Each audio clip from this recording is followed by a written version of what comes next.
I'm okay. I just smoked another to the face, yeah. She wanna stay. Singing to your bitch like I was Drake, yeah. Don't just try to tell me you love me. Can't keep it real if you really don't trust me. Come with a real, you hip in the front, so you get my meals. I'm gunning for the money in the bank. Coming with a dank, scrolling a tank, rolling with a gang. You sitting out on the sideline, tripping. I go to the hole with the rock like Pippin. Yeah. I'm okay. Hello, chaps. I'm your mate Eazy. It's been more Rex. What up, dog? What up, though? We got young Chris at TD Booth. Hey, JB's from the 1s and 2s. Huh? No. What? Huh? What? Do I remember? That's loud on the mic. Yeah. Oh, yeah. Like me screaming in the table? Yes. I remember, don't worry. Same. JB, you're the sound guy. You got any, like, can you maybe auto-tune in there or what? No, I can't.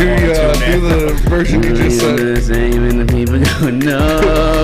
Do it. It was funny. I don't know what I said. I've been waiting for this moment. Oh, my wife. Yeah, I'm all my whites. March March 1st. March 1st. All my whites. It's Women Empowerment Month, I think, right?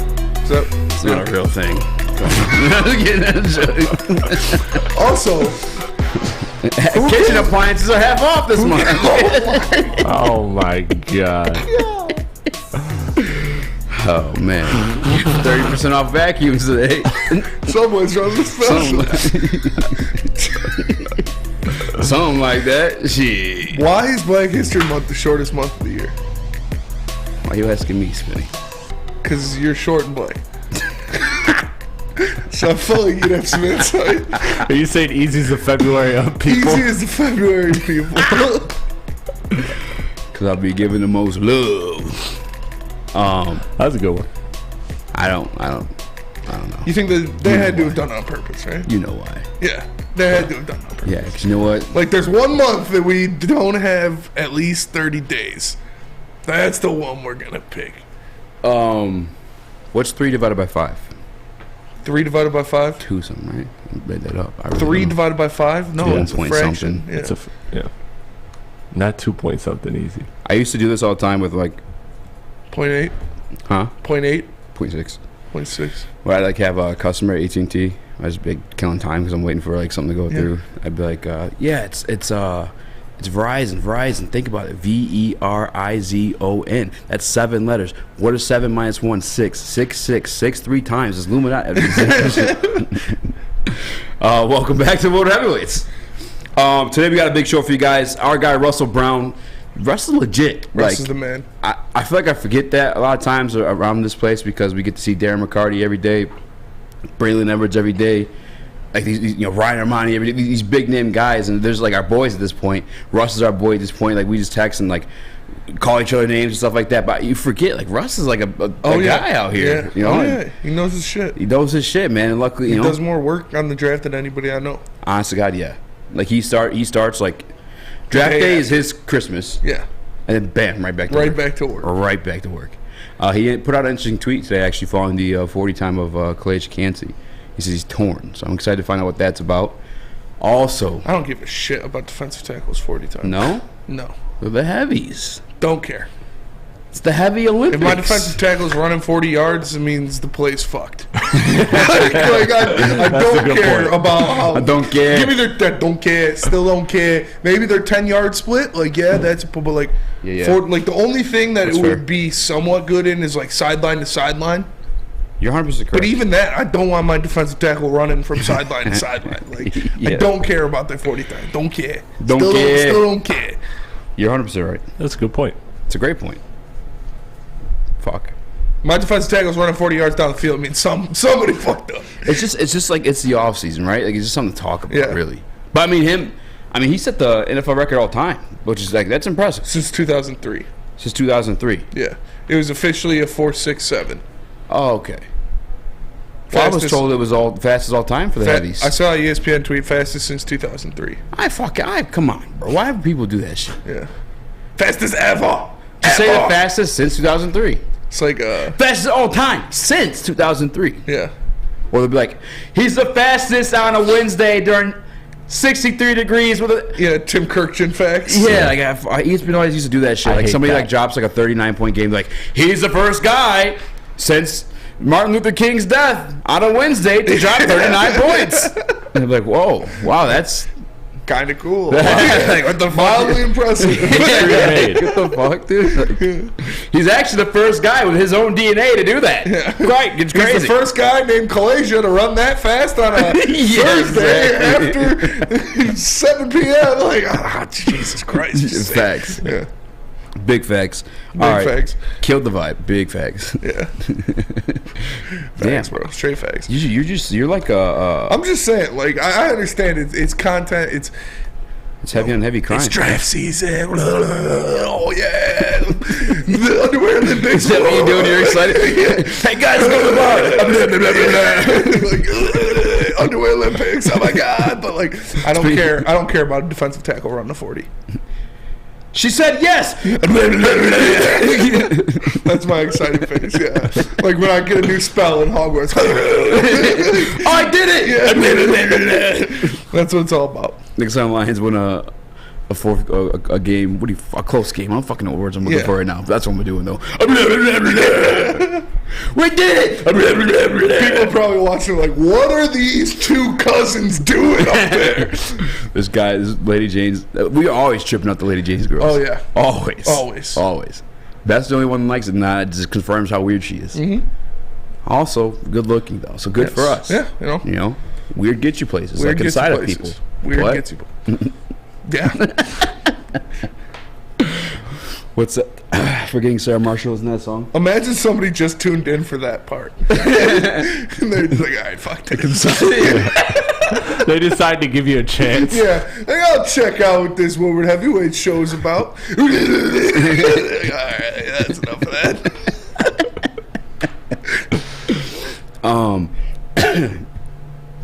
There is some sports to talk about though, and I did have a way to translate this before, but I totally forgot what it was. Bertuzzi, formerly my favorite Red Wing, the current Red Wing, obviously, gone. He gone. Instinct gone. Gone. Yesterday we bragged on Steve Yzerman's dick size and how he just throws it around during these trade conversations. But today is like a little bit different for me because I fucks with Bert. I knew it was coming. Yeah. It still hurt. It's a great trade. Hurt? No. Great trade. Great trade. Break it down. Break it down. Because their camps were so far apart and reaching a number they hadn't talked since December about his contract. He's a rental player. You got a first-round pick and a fourth-round pick for a rental player. That's what it's about. That is an all-pro move. Steve Yzerman just keeps doing it. Wait, because he's a free agent this year? Yeah. Wow. And they got to sign Pasternak. Like, Wait, the wait. Bruins still got to sign Pasternak. Wait. What do you get one more time? You got a first and a fourth. Is it? I guess 1 year thing actually changes the value. I'm tripping out a little bit that Hronik went for more than Bertuzzi, but is it because of the contracts or because of the performance? Yeah, it's because of contracts. Yeah. You got a first and a second Even because Hronik though was only 1 more year. obviously Bertuzzi's a better player than Hronik, but you got the extra year. Yeah. Like Hronik's at least there, and he's not as expensive. Bertuzzi's going to be asking for probably $8-9 million a year. Mm-hmm. You think Bertuzzi's asking for 8-9 Yes. years? Get the fuck out of here. He's a 30 goal scorer. You gonna get it? Yeah, somebody's going to pay him. Not the Red Wings, not Steve Yzerman. Do you think that Stevie said probably I'll give you 6. He was like, he was probably like missed it, Chris? did. Fucking piece of shit. I was trying to do Fuck something. you, in here. dude. No, I'm sorry, man. Love you though. I love you too. I was going to ask you though. they signed Pasta? Oh, I don't like that. Who signed Pasta? The Bruins. Oh my! This is unplugged. I'm like trying to turn my thing up. Like, why can't I hear shit? It's just completely unplugged right now. That's why I can't hear shit. All right, I'm gonna take this out so I can hear a little bit better. What are you reading right now? I'm trying to find that deal. For Pasta? Yeah. What a stupid Yeah, last name. 8-year, $90 million extension. Damn. All right, this Bruins pick. This one's protected, right? Yes. I know the last one from yesterday was what, the first 12 picks. Top 12 protected, yes. How you feeling about that? You think they're probably never gonna land the top? Yeah, not a chance. Yeah, not a chance. I'm good with it. I feel like once the Rangers $90 million for Pasta. Jeez. I mean, he deserves it for sure. break it down, They're so they definitely not signing Bertuzzi, though. keep the camera on you and talk about it, so I can fix my headset here. Talk about what?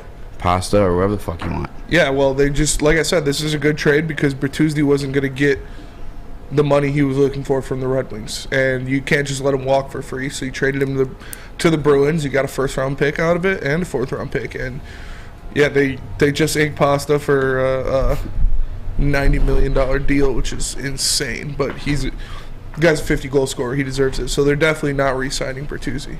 If Bertuzzi is asking for 7 for 7, they're not going to do that. They already, Bergeron might be gone. He's getting pretty old, but they still got Marchand. They got other high salary guys on that roster. They're not going to be able to sign Bert for 7 and 7. Jeremy Anderson said Bert asked for 7 in Elvin. That's what I just said. Oh, I thought you said he's asked for 8 or 9 before that. Literally just like 2 seconds. I guess you were. Yeah, you were 100%ing me. No, I was fixing. I mean, I can't hear. Yeah. Yeah, no, it's like I said, 7 and 7. I wouldn't. Bert's probably, he's going to get 7.5, 8 from whoever he signs with. Mm-hmm. It's not the Red Wings. The salary cap. What up, though, Chris? So, Spencer, you were talking about yesterday potentially this opening up a spot for the Wings and then the Wings making a move. Do you see these picks as being part of a package, opening up more space to get somebody else this season? Or what do you think the draft capital is going to be? It's going to have to be, after the season. So we'll see what goes on there. They might make a move. People are talking about McDavid during the summer and stuff. I was like, I don't know about all that. But who's getting McDavid during the summer? The Red Wings. Stockpiling picks for a McDavid trade. It's like, yeah, probably not. But we can dream. You can dream. But what was the trade for? Can you look at the trade for the GOAT, Gretzky? Well, it's a little different back then. Yeah. There's no salary cap. That's very true. Yeah, a lot of different things. But you want to get McDavid. Oh, yeah, because they were selling the team, too, at the time. They're not going to trade McDavid. You don't trade McDavid. But a guy like Mitch Marner could be available. So we'll see. I think if they're going to make a move, it's going to be over the summer. And you would assume that's what they're stockpiling these picks for, because first-round picks in the next 2 years, unless you hit on a stud, aren't going to help you for 2-3 years. Mm-hmm. And the Red Wings should be trying to make the playoffs at all cost this next season. That's what I'm saying. Like, I don't know that these draft picks are come to fruition for the Detroit Red Wings. I almost feel like both of them have become trade assets. But you know more than me. Like, who else is like a trade asset right now? Like, who's for sale? Who can you see becoming for sale during the offseason? Like I said, Mitch Marner is a guy that you could see possibly shopping, especially if they ink Matthews. But Matthews is going to be a free agent. That's going to be a hot commodity. Red Wings are going to have a lot of money to throw around as well. So we'll see what goes on. But anything can happen. Definitely Mitch Marner's a big one. Connor McDavid is kind of a pipe dream. Mm-hmm. But we'll see. Anything's possible, man. I don't hold anything past Steve Yzerman. This Gretzky trade is kind of wild, bro. I'm just looking at it right now. So it's Gretzky and 2 other players in exchange for Jimmy Carson, Martin Jelinas, Scorsese, and 3 first-round picks plus $15 million. Yeah. Jeez. 3 first-round picks, $15 million from Martin Scorsese. Yeah, it's pretty hell of a deal. Hell of a deal. Put her there. Speaking of like just crazy trades that used to happen in the leagues back in the day, do you guys remember when the GM, I'm blanking on his name, the GM during the Bad Boys for the Pistons, the first thing he did on his first day on the job was offer every single player he had for Magic Johnson. Yeah. He said, I'll give you all 15 players for Magic Johnson. I don't blame him. I'd do the same thing. Magic's the GOAT. That'd been pretty fucking stupid, though. No, it's Magic. It's Magic. You still It know was the guys. before Isaiah Thomas. Yeah. I guess you would have gotten like a first-round pick and maybe because your team would have been shit. Yeah. All right. We Fair still enough. probably Zeke. ended up with Zeke. Yeah, still get Zeke and Magic. Zeke and then- Magic would have been dirty. And then Listen. Plumbers. Right off the rip. All right, Golf Globber's going to need some SMA. So how about you tell him about it? Because this next segment, we can talk about Dan Campbell and his comments about Jared Goff. I will, because the sports marketing agency helps spread awareness about mental health and substance abuse. Their new podcast, This is the S Word, helps fight the stigma about seeking help. If you or someone you know is struggling, head to thesportsma.com and get the help you deserve. Saturdays at 1 p.m. Make sure you're watching WoodwardSports.com for our new show, Chompin' Puck. He shoots! He scores! With 4-time Stanley Cup champion Darren McCarty and Michael Gentry. Chompin' Puck is taking the Detroit hockey community and giving them a voice. pros to Joes, you'll get the best Detroit hockey coverage around. Jumpin' Puck, Saturdays 1 p.m. on woodwardsports.com. By now you know me, Christina Gennari, as the obvious choice in real estate. And you know my website, soldchristina.com, as your #1 resource for buying or selling your home. Myself, along with my amazing staff, pride ourselves on making your home buying and selling experience a relaxing and easy one. Come see why we are the obvious choice. Christina Gennari at soldchristina.com, the obvious choice in real estate. 3 NBA championships. Detroit fans were there. 11 Stanley Cups. Detroit fans were there. 4 World Series wins. Detroit fans were there. And that one Lions playoff win in 1991. Yeah, Detroit fans were there. Woodward Sports, where the fans are.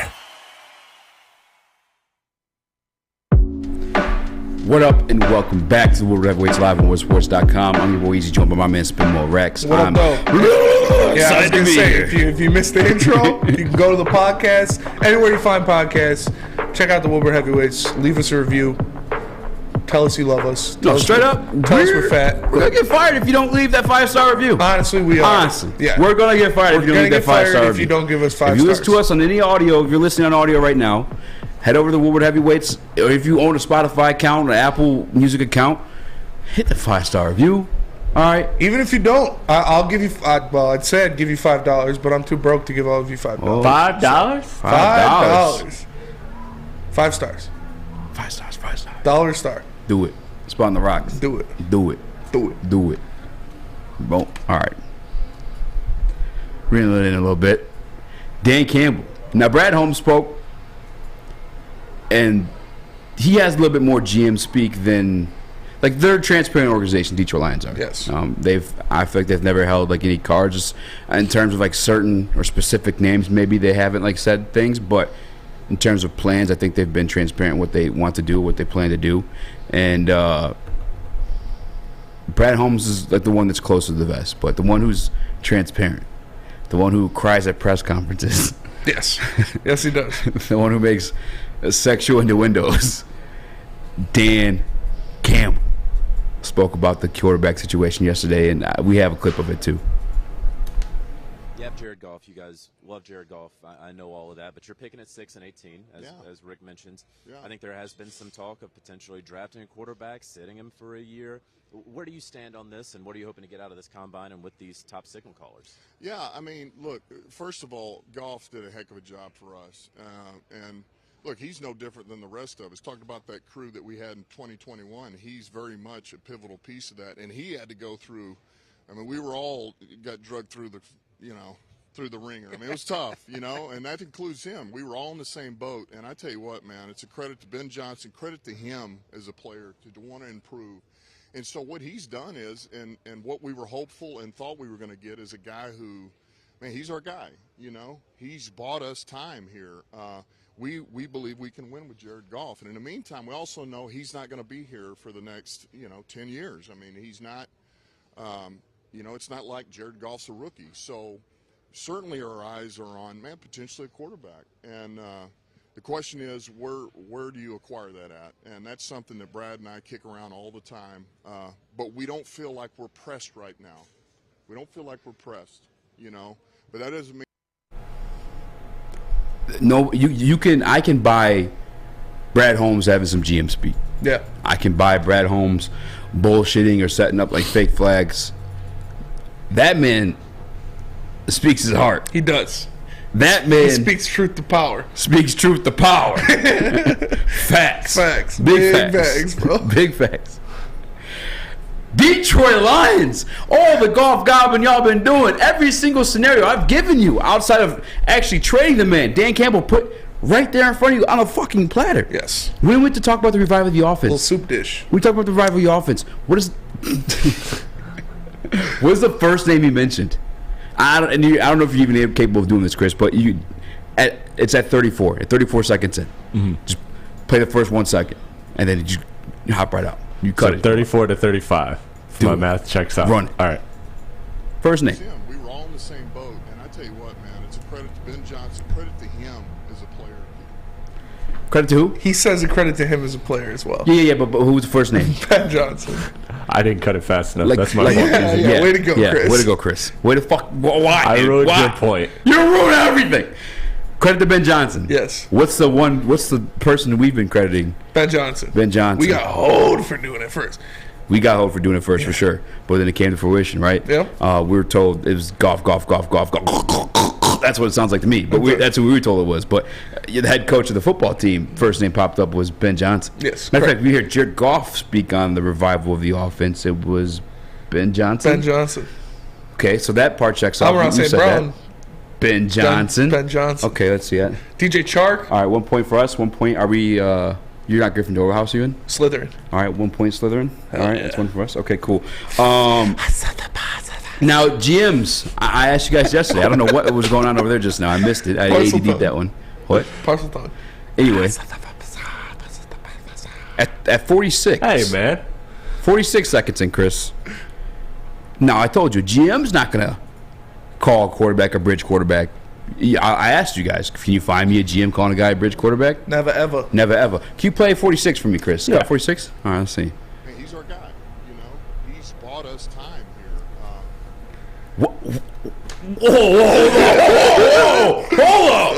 Hold on. One more time. 46? Bought us That time. was crazy. That's That was crazy. buying us time. Sounds like a lease. You know, he's bought us time here. 2 points. Slytherin. Yeah. Look, I'm not gonna rub it in anybody's face. I'm not gonna tell them to cry in the bathrooms because they're bitch boys and all that stuff like that. Because I did that yesterday. You did. You went on a warpath. I got that out of my system yesterday. Yeah. But goddamn, it's competence, and it feels good as a Detroit Lions fan. That's the thing that pissed me off with the Goblin is like, I spoke to you yesterday a little bit too though. It's like as a fan, if you're a fan of the fucking team, how can you not want what's best for the team? Yeah. You know, he said he's bought us time, which is sounds kind of like a bridge quarterback sounds like situation. bridge over something. I'm just saying, you know. He even said he was like, you know, Goff's not going to be here for the next 10 years. He's not a rookie. Correct. So, but it sounds like they're trying to develop a young quarterback. And precisely, indubitably. That's the exact word that Brad Holmes used yesterday. Develop. And it's so funny the amount of denial that I'm seeing out of the Detroit Lions fan base. And you guys know I love it. We're all one pride for sure. But like, One pride. these motherfuckers. Yeah, a backup. Yeah. Yeah. That's what happens. That's what happens. That's how you year one. develop a young quarterback. Yeah. What the fuck you talking about? Hey, he's not going to start day one. Oh, no shit, idiot. Like, come Fucking on. A, What do you mate. think? We're just going to draft a guy and put him in right? No. That is not developing. Developing is playing behind somebody for a year as a backup. Oh, good job. Yeah, you want a cookie, you fucking idiot. Like, that is what happens in the NFL. Unless you are the number 1 pick in the draft or the number 2 pick in the draft or you're Russell Wilson playing behind Matt Flynn, you normally need to develop a little bit. Look what happened with Zach Wilson, bro. Got turned in the fire and he's dog shit. Like, maybe if he developed behind a good quarterback for a year or so, he wouldn't be just a handsome mom fucking bum and he would actually be a good quarterback. This is what happens. This is what they're saying. Open your eyes, you dumb. No, I'm just kidding. But honestly, they're saying it. They're planting seeds. They're going to sow the crops. And then eventually it will bloom. And the fruit of their labors will be shown in a quarterback ready to lead the team. Jared Goff, like he said, they bought them time. Obviously, by those comments you're saying when he got here, it was up in the air. They didn't know what they had. And Jared Goff had a great year. He gave them flexibility to not have to be like, oh shit, we have to draft and start a guy right away. Because the rest of the team, it's coming along pretty quickly. The rest of the team is looking like it's there. So because Jared Goff is playing well, they had the flexibility, or in Dan Campbell's own words, he bought them time to develop a young guy. 100%. Just saying. And that wasn't like one of our bullshit. Bryce Young's 5'6", by the way. And I love my guy Stick. Sick feeling on the Morning Woodward show. Adam's in rehab or whatever I read in the Woodward Sports chat earlier. But one of his statements against the philosophy or theory or whatever was like, you do that when you have a team ready. And if last time I checked, weren't the Detroit Lions the fourth or fifth favorites to win the NFC? So it sounds like the team's almost ready. You're close. Ushering in another draft class this year, on top of possibly another free agency class. It's something we're going to talk about a little bit later. Yes. It feels like this team might be ready. And by the way, you're not just handing them the franchise, just as we just said. You're not handing them the keys to the franchise immediately. Yeah. You have that 1 year waiting period. Mm-hmm. 2 years, honestly. And that's the other part where I don't get there's a beef at all too. Is like your guy still has every opportunity to prove himself. Yeah. Jared Goff is still the starting quarterback of this franchise. I think it's because they know. They do, and they're scared. But I don't know why they're scared. I don't either. Don't be scared. We got a regime. The Detroit Lions are finally doing it, guys. Yeah. They're finally doing it the right way, the smart way. They're doing the things that you got to watch other teams do year after year after year, and you're just like, damn, it's crazy. Like the 49ers were just like the second or third pick after us, and now they're in the NFC Championship. Like, and we're still fucking drafting top 5 again. Yeah. Why does this happen to us every single year? This regime is different. It's different. This regime is smart. This regime it's everything you've ever wanted. Everything you ever wanted. Isn't that a Backstreet Boys song? Anyway, doesn't matter. I'm happy. All right, and for all the gawkers out there, the gawk 5000s or 16s, I'm gonna call them gawk 16s. Your boy is still he's still balling that Tim shit. K, King Gawk in the Woodward Sports chat says, I hate to break your heart, man, but Jared Goff will be the Lions quarterback for the next 5 years. You don't move on from Pro Bowl quarterbacks like they grow on trees. You know what? He's right. He's absolutely right. What will the Baltimore Ravens do without Tyler Huntley? What will the Baltimore Ravens ever be able to accomplish if Tyler Huntley isn't their core? He's a Pro Bowl quarterback. Dude, they don't just grow on trees. They're not just backups who throw 2 touchdowns a season. Like the Rams never recovered from trading Goff. Never recovered. As soon as Goff left, yeah, straight to shit. They moved on. Yeah, it's awful. It's a terrible situation. Got a couple of jewelry, but straight to shit. Straight to shit. How can a team ever move on from a guy like Goff? I don't know. Alex Smith, the Chiefs, straight to shit. Yeah, he was a Pro Bowl quarterback. Brett Favre was a Super Bowl winner. Yeah, Green Bay never recovered from that. Never. Patriots, Drew Bledsoe. Yeah, it's terrible. Dude, how these guys listen. Imagine moving on from, like a Hall of Fame quarterback like Joe Montana. You know why these quarterbacks? You could never recover from that. Could never, ever. No, not a chance. Impossible. But you want to know why these teams they draft these quarterbacks, Smitty? Because it upstarts your rebuild. Yes. All right. You get it done quicker because teams that have that priority have a priority of uptime, and that Alta equipment uptime matters. All right, you guys got a big project coming up. You're trying to rebuild a franchise with the Detroit Red Wings or Lions. Every single team in Detroit right now can use a rebuild. All right, they're probably going to call Alta Rent and get them a Jared Goff, to buy you some time. Nonetheless, go hit up my guys Alta 4-year rebuild at 844-GO-TO-ALTA. Again, that's 844-GO-TO-ALTA. This is Woodward Heavyweights live on WoodSports.com. We'll be right back. Love Woodward Sports? Love wearing clothes? Then you should be wearing Woodward Sports clothes. Check out our full line of merch at WoodwardSports.com. Just click on Shop. We have all your favorite designs, like Dan Campbell kneecaps, Beverly Hills Golf, Woodward Golf, and of course, our own logoed out merchandise. Men, women, infants, kids, all love Woodward Sports. Impress your friends. Impress your boss. Impress your dog. Buy Woodward Sports merch today. At work and at home, we're there with smarter security solutions. Featuring complete automation with customized alerts and more. For over 90 years, we've been the company that's been counted on to protect what matters most, all with personalized service and care. Right now, for a limited time, receive a free video device plus free installation with a new home system. Guardian Alarm. We protect Michigan. We don't like to brag that we are the toughest sports network in Detroit, but we do have a guy named Darren McCarty on our side. Lemieux and McCarty, who've had a good knockdown drag up. There they go, right on the whistle. Baby, talking to one another. Woodward Sports. What up, though, and welcome back to the Woodward Heavyweights live on WoodwardSports.com. I'm your boy Eazy, joined by my man Spin with Rex. What up, though? Make Chris sure you hit up podcast networks if you want to go back and just hear what we just had to say about your beloved, your chosen one, Jared Goff. You can go find us on a podcast anywhere you find podcasts. Apple Music, Spotify, anything. Find it, leave a 5-star review, or you're going to have Lucas and Sam Flannel sitting up here. You won't like that very much. No, I'm just kidding. I love those guys. The noises you were making in the intro was not too far from Lucas's. Yeah, that's fair. If I still had that clip. There was a comment from Patty Grimes that I wanted to address while we were in during the commercial break. It says Eazy thinks franchise quarterbacks grow on trees. And that's not the case. I don't think franchise quarterbacks grow on trees. I just think...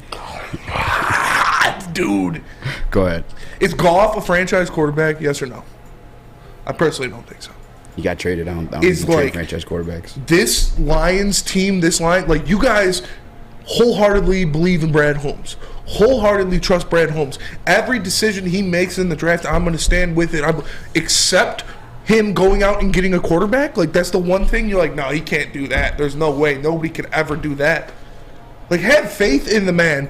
You know he's able to identify and acquire talent in the draft. Why would that be any different? Why do you not have faith in that? Are you just that chicken shit that you're scared to move on from that? Like, come on now. Nobody's saying, oh, any quarterback they draft is going to be better than Jared Goff. That's not what we're saying. We're saying you identify the one you want as Brad Holmes. You draft him. You sit him behind Jared Goff. Let him develop and then give him the keys to the car. That is what happens.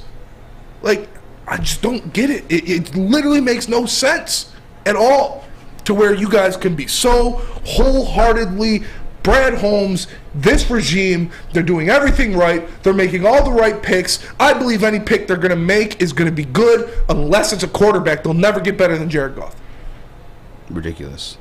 It doesn't make any sense. And here's the thing, too. Like, here's the reality of it is, like, Jared Goff is a good quarterback. Jared Goff is a quality quarterback. He had a very good year. He had a very good year. For sure. Within the right system, with the right pieces.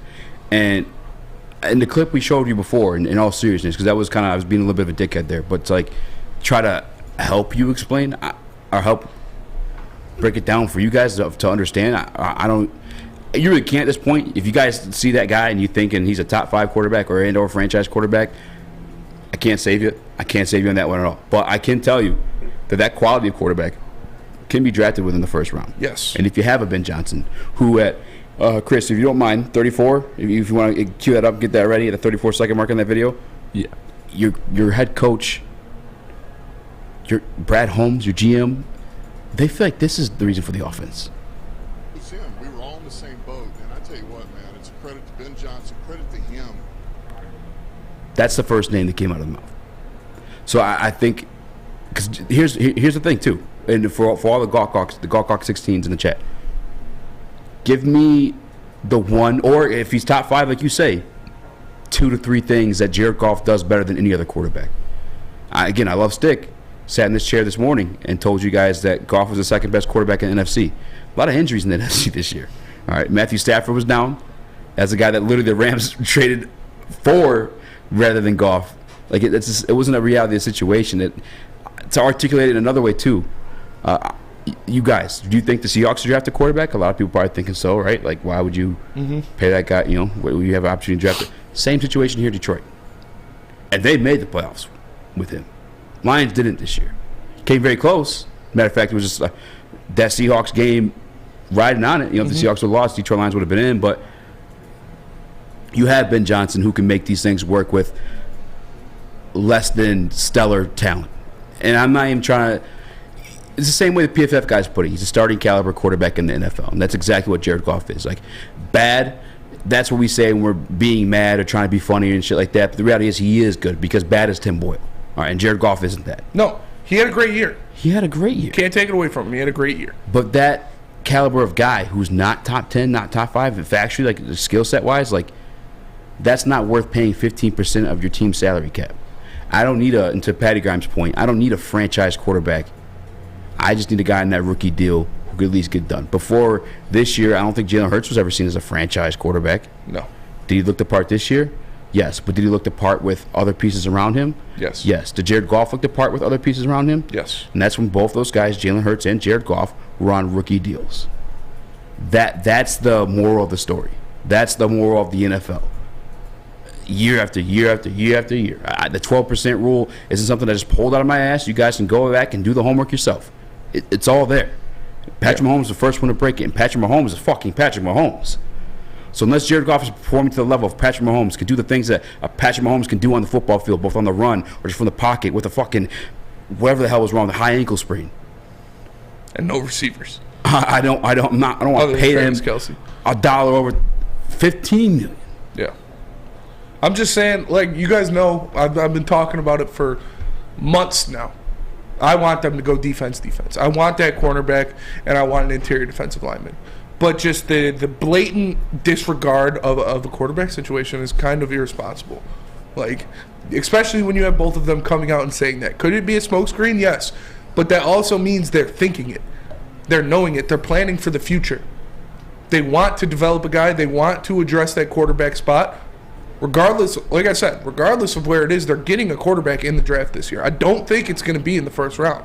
Personally, I think, like I've talked about how I like Clayton Tune in the 6th round. Yeah, Hendon Hooker in the 3rd or wherever he falls to. But I'm just saying, these guys are telling you, and you're not hearing it.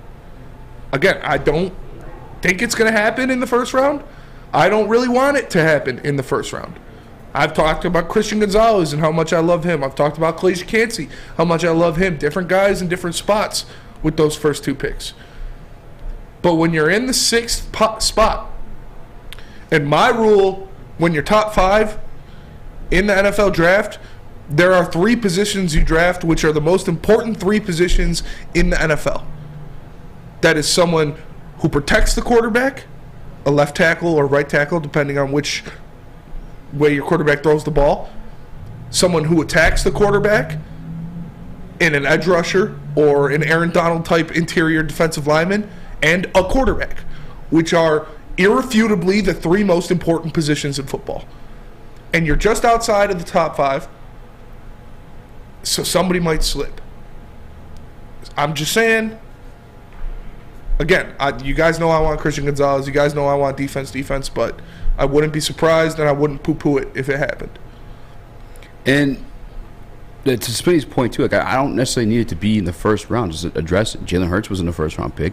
Dak Prescott was in the first-round pick. Tom Brady was in the first-round pick. Russell Wilson was in the first-round pick. Like, it doesn't have to be the first round. Because if I'm being 100% honest with you as well, like, I'm picky with these guys, too.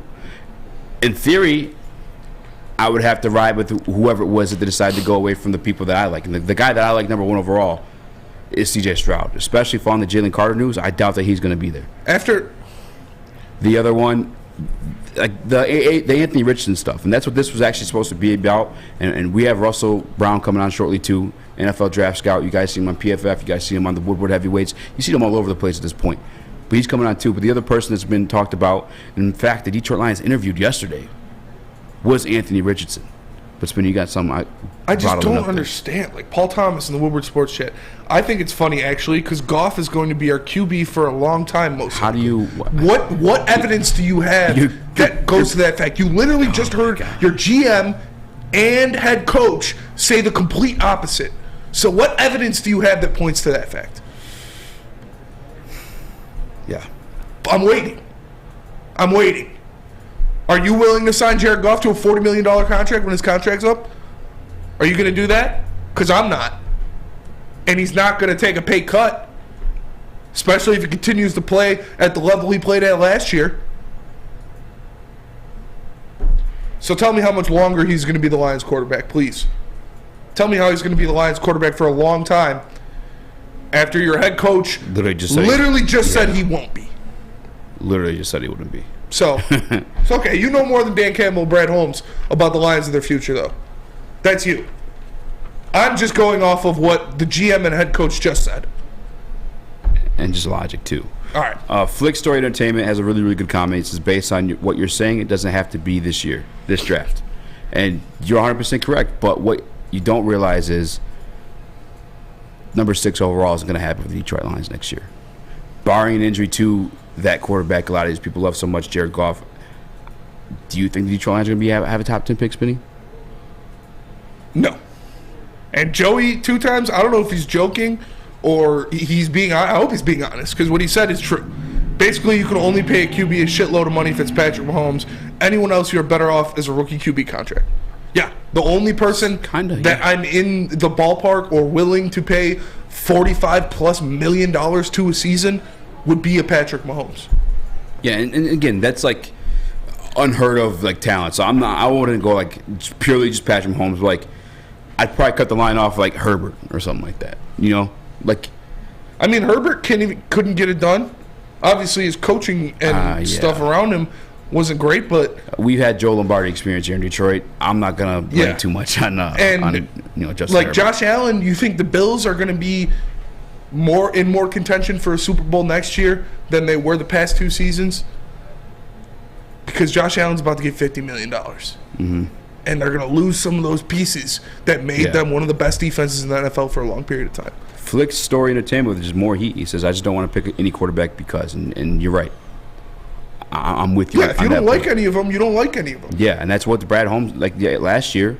A lot of the quarterback hungry people like me, like Spinny, we didn't care if they took Malik Willis at number 2. I didn't care if he would have took it. I see the logic in there, but Brad Holmes, like you, isn't going to take anyone just because. So if he does end up going to quarterback this year, just know it's because he actually likes him. Yeah, Joey was being real, because it is true. It is true. I'm not in the business of paying any singular player $45 million a year unless it's Patrick Mahomes. Because Patrick Mahomes just proved that he can go out there and do it when he's getting paid that much money. With a bum ankle, where his best receiver is Juju Smith-Schuster. Outside of Travis Kelce. I'm talking wide receivers, not pass catchers. Yeah. Like, seriously, though. When you have a guy with that much money, you can only afford to pay 2 other guys, 3 other guys maybe on your roster max contracts to their position.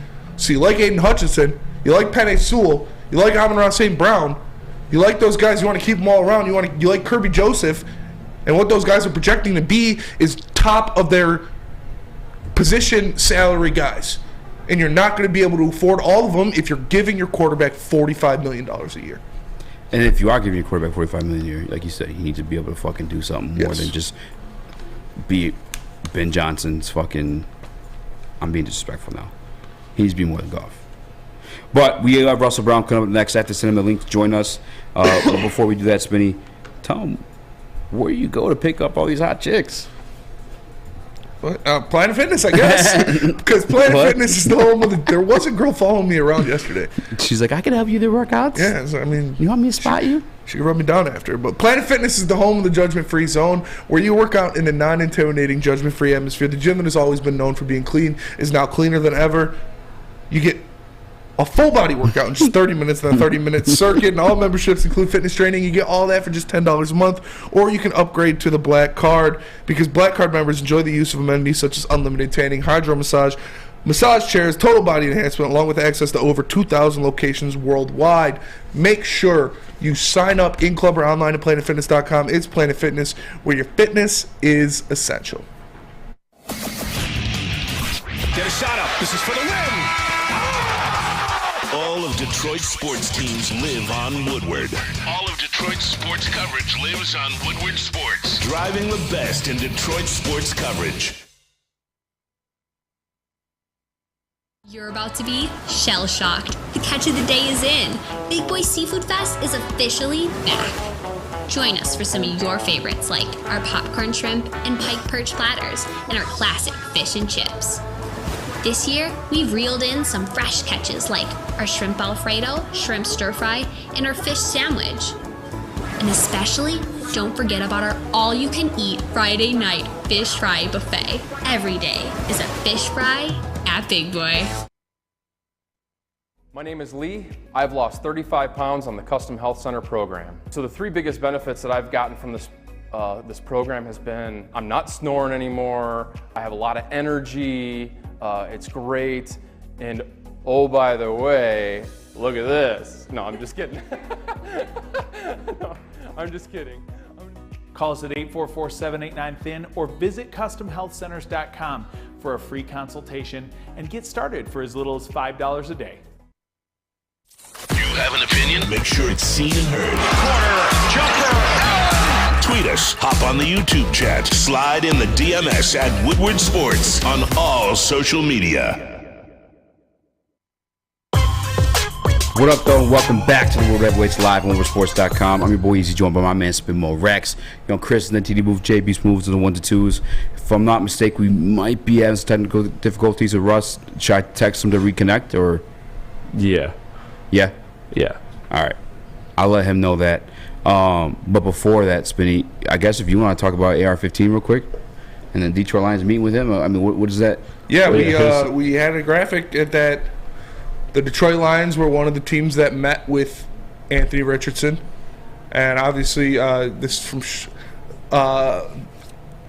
ML football. ML football, yeah, Schultz report originally. Yeah, and obviously a lot of teams met with him: the Ravens, the Colts, the Falcons, the Patriots, the Panthers, the Saints, the Lions, the Vegas Raiders, and this is not something to be surprised of. Obviously, they're probably just doing their due diligence. He is a player that is projected to go around where they're picking, so you're going to meet with a guy like that. The Colts meeting with him is crazy because that gives like a little bit of insight into those rumors of him going first overall, which would be wild. Like if the Colts trade with the Bears, which is what everybody's projecting. Yeah, but I mean, they could also maybe, because there's also like Anthony Richardson mock drafts have him falling to like as far as 18 to the Lions. So like they could also be looking at him for if he shows up where they are too. I mean, they're just doing their due diligence. But so what teams are the Lions, Colts, Patriots, Ravens, Falcons. Oh wow. Yeah. He really don't like Mac Jones. I mean, Mac Jones is Yeah. Like he's not great. Yeah. He's all right at best. Mm. I wouldn't be in love with Mac Jones either. That's how I feel about JG.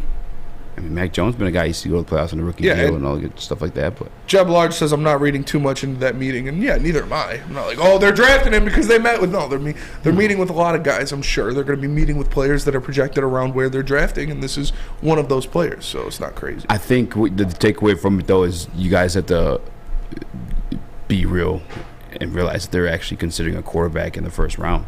I mean, at the tail end of the interview with Dan Campbell just now we played was him saying, we just kind of debating on when to pull the trigger. You know what I'm saying?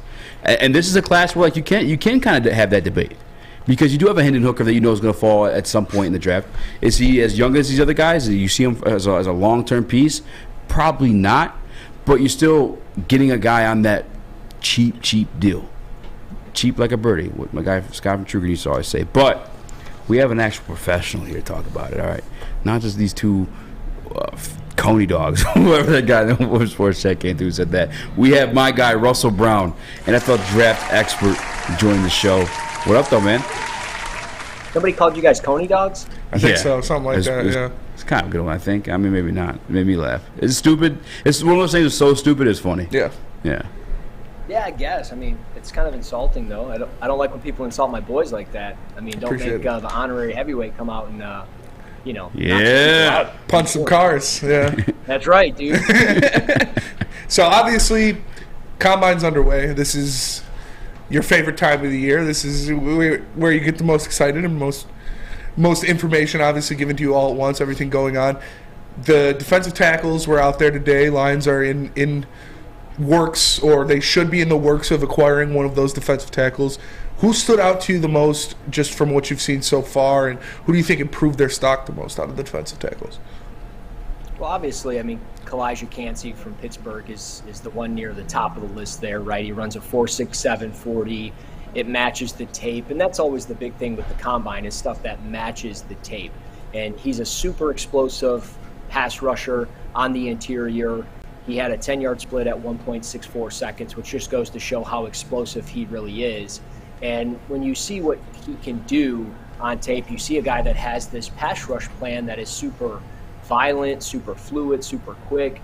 And I love seeing that. But the biggest downside to him is that he's 280 pounds, and he doesn't necessarily have the arm length as other interior defensive linemen. But either way, he's going to be a first-round pick. It's just a matter of when he's going to be a first-round pick and where he's going to be a first-round pick. And I mean, I look at Houston at 12 as a potential landing spot, probably the highest I would say he would go. I'm really intrigued with Washington at 16, depending on what happens with Deron Payne. You know, he's set to be a free agent. You pair Cansey with Jonathan Allen. You have Chase Young, Montez Sweat. I think it's a pretty legit four-way defensive line if you throw in Cansey there. But then the other one, and I'm going to butcher his name, and he's listed as a defensive end, not really an edge rusher, not a defensive tackle. He's a defensive end because he's going to probably play more as that 4-eye. That's that kid out of Northwestern. I'm not even going to try to butcher the name. Double A. Huh? Double A, right? I tried to do it the other day. Yeah. Right, yeah. So, I mean, he ran a 4.54 second 40. His 10-yard split was even faster than Cansey, and it was at 1.61 seconds, which is super impressive in its own right. But then the vertical jump at 37.5 inches is just phenomenal. And the reason why guys like myself freak out about that stuff is because it goes to show, one, he's crazy athletic, but the explosiveness that you see on tape, it matches. And that's the key. And he was somebody at the Senior Bowl that consistently popped out and just like was super impressive in that. And then he was 6'2", 282 at the Combine, which is perfect. I mean, he could play as a 3 technique, probably going to be more of that 4-eye and an odd front where he's matched up with offensive tackles. He's got almost 34-inch arms. Like, he's going to hold his own, is explosive.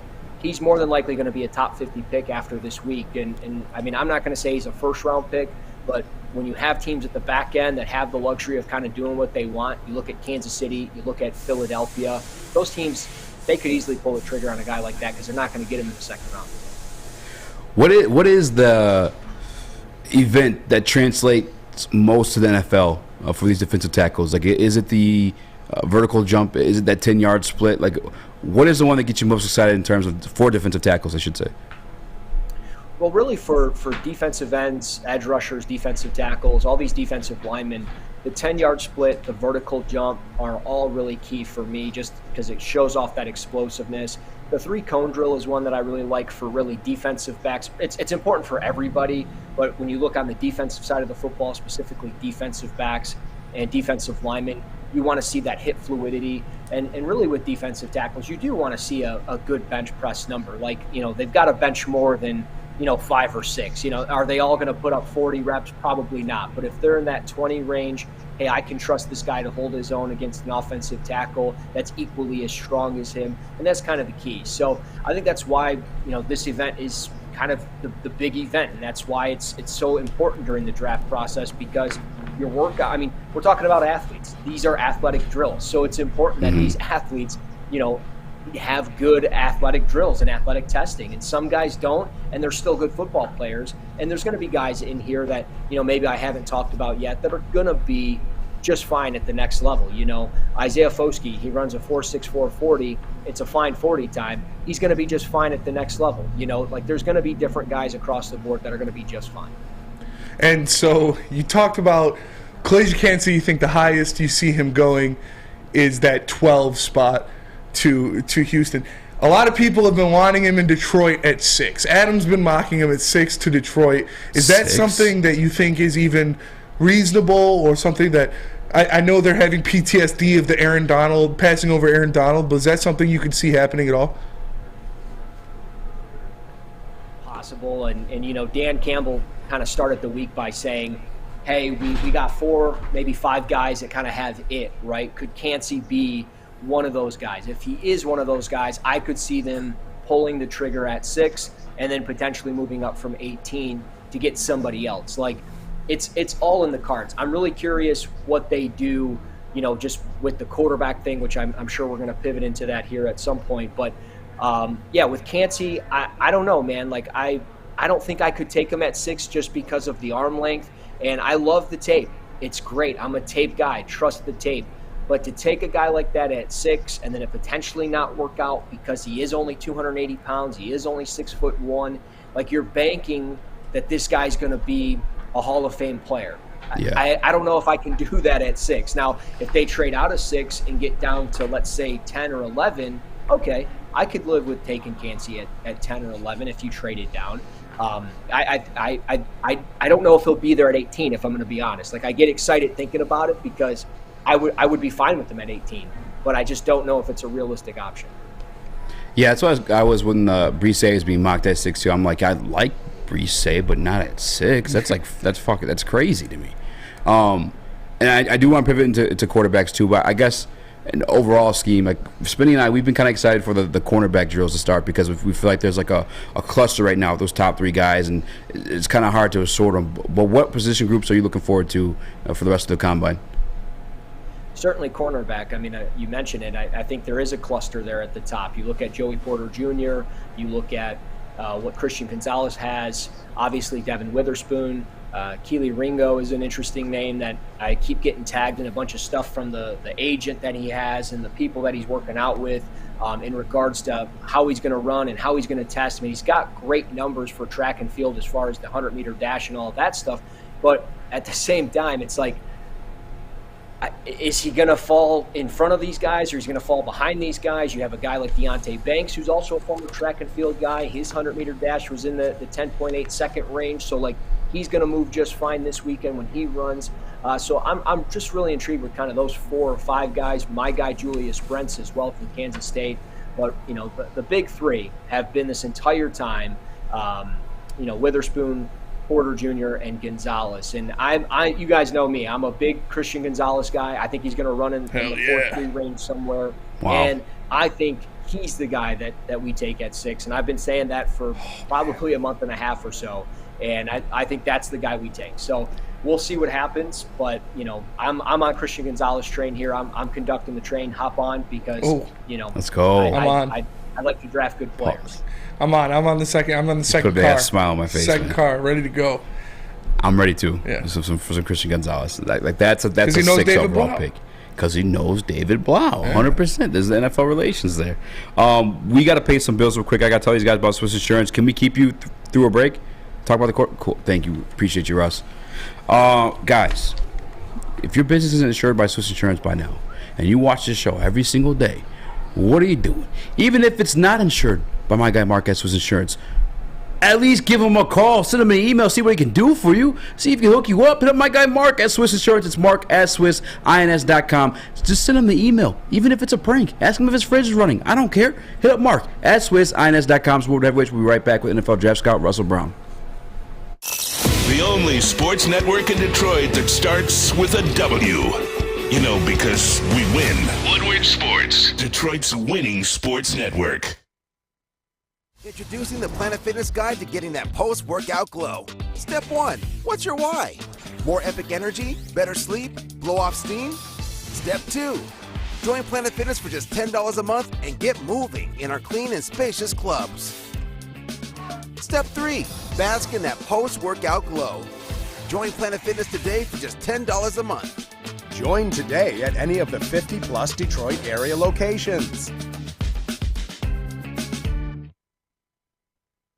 Make sure you download the Woodward Sports app in the App Store and the Google Play Store today. Take Woodward Sports with you wherever you go and listen live on your phone or mobile device.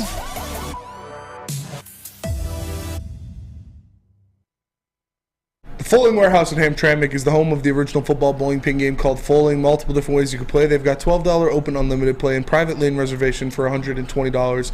If you get thirsty, they got a $2 mystery beer vending machine and multiple fully loaded bars for you to choose from. So make sure you go check them out in Hamtramck or visit them online at foalingwarehouse.com. What up, though? Welcome back to World Heavyweights. We are joined by my guy Russell Brown, the GOAT. The guy, we saw you on PFF, by the way. Oh yeah. We were looking up, I think it was linebacker rankings. I was looking up. Yeah, they used one of your tweets in an article. Yeah. Solid. I can't hear him, Chris. What'd you fuck up now? God, I just hit it 2 seconds ago. That's weird. So, You're good. Now. We're good now. So, I was just gonna say, appreciate the PFF guys. Those guys are great. Hell yeah. And now I want to get into the meat and potatoes because you talked about Christian Gonzalez at 6. Yeah, I personally love Christian Gonzalez at 6, but we've heard Brad Holmes and Dan Campbell speak about the quarterback position, what's going on there, how they'd like to develop a guy, how Jared Goff isn't going to be around for 10 years, and he has bought them time to develop a young quarterback. And we saw that they interviewed or sat down with Anthony Richardson. And obviously, I don't think it's going to happen. I don't assume that they're going to take Anthony Richardson at 6 or anything like that. But is that a possibility of them going quarterback in the first round in this draft, that one of those guys is more than likely going to fall? One of those guys is going to fall to them. Well, one of them could be there at 6. I think personally the top 2 guys on their board at that position are Bryce Young and Anthony Richardson. So they need the best case scenario of one of those 2 guys to be available at 6, right? And I don't know if that's going to happen. I mean, Anthony Richardson is so intriguing. You have a team like Indianapolis who has to hit big. Look at Houston. Is Arizona going to move out of 3? I think Seattle's in a great spot where they could take Anthony Richardson just because they are probably going to franchise tag Geno Smith. And I will say this in the regards of Anthony Richardson is that Detroit went to Florida 5 times during the course of the season to scout their games. I have that on record. I know that at least 5 times. And then you throw in all of this pre-draft process stuff. They're doing their homework on that school specifically, and I think it's specifically for one player, as you mentioned, Anthony Richardson. So I think these quarterback comments are interesting. It's something that we haven't heard this regime say yet. So the fact that they're talking about it, I mean, they've been pretty transparent through this whole process. So I don't think they're just blowing smoke to blow smoke unless they genuinely are doing it so somebody comes up and says, hey, we're going to give you the king's ransom to get the 6th pick so we ensure that we get one of these quarterbacks. Maybe it's Carolina, and especially you look at the coaches that have gone from Detroit to Carolina, maybe there's something there to where they can trade down. I think it's pretty interesting, and I think there's a lot that ties into it. I'm fine with the Anthony Richardson pick because there is so much potential there. I've compared him to, like, currently the way he plays the game is kind of like how Deshaun Kaiser played the game as far as when he's throwing the football, which is not great because Kaiser was always really relying on arm strength and didn't have touch or have great anticipation. But Richardson has something that a lot of these quarterbacks in this draft don't have. And yes, is a big arm, and it is mobility, and it is just the overall size and strength. I mean, there's times where he is shaking off sacks from Jalen Carter. Like, he's throwing him off and running away from him. Like, that's impressive to me. That's wild. The thing that's most impressive is how he navigates the pocket. He moves around like a 4 or 5 year pro in the NFL. He moves kind of like Mahomes does in the pocket. Not saying he's Patrick Mahomes by any means, because he's got a long way to go to get there. But the hope is that he is Josh Allen or Cam Newton, and I think it's possible. We'll see. I think Detroit's a great spot for him, though, because he can sit, he can learn with Ben Johnson. But my thing is this. We already know Ben Johnson's been getting the calls for head coach. There's a chance he's gone in a year. Are you really going to swing for a quarterback and then in another year lose your offensive coordinator and have that quarterback go through the whole process again? I don't know. I think it's interesting. Yeah, that's the Tanner Strand rumors and talks of him replacing Ben Johnson. That scenario is what I at least pray happens in that situation. But I almost want to take a quarterback because of that, because I know I've seen golf without Ben Johnson. I'll put it that way. And it wasn't pretty. And at least with the Richardson, I know I have that Justin Fields effect almost, where he could still, like, I guess, take over a situation by himself, you know. And I don't know, man. I don't know how to feel about Anthony Richardson, honestly. Well, what are the knocks on Anthony Richardson that don't make him the number 1 or number 2? Well, the turnovers are obviously a big thing, right? Like, he has quite a few different interceptions on tape that are just bad. But then he's also got a bunch of interceptions that are getting batted at the line of scrimmage or because a receiver dropped it or something like that, and it's not really his fault. I think the biggest thing, though, is just figuring out how to throw with more touch, not relying simply on arm strength to get the ball down the field. Like, when you have a wide-open seam route and you overthrow it by 10 yards, that's not on pressure. That's not on the receiver. That's simply on you. You have to have the touch to get that ball into the basket where it needs to go. And I think really it's just ball placement. Like, he forces a lot of throws into bad spots. He doesn't always put the ball in the right spot. And I have clips where he throws it to an open receiver in the middle of the field, and the receiver has to go back like this and catch it. And it's like he's upset that the receiver had to do that. So I kind of like that. But it is kind of a knock on him, because it's like if he hits that receiver here in the numbers, that receiver is going to turn and get additional yardage. And it doesn't happen But I think he is pushing himself to be perfect. He understands the potential he has, and he's pushing himself to get there, and it shows on tape. And I think that's why you can see him beating himself up when he doesn't do something right.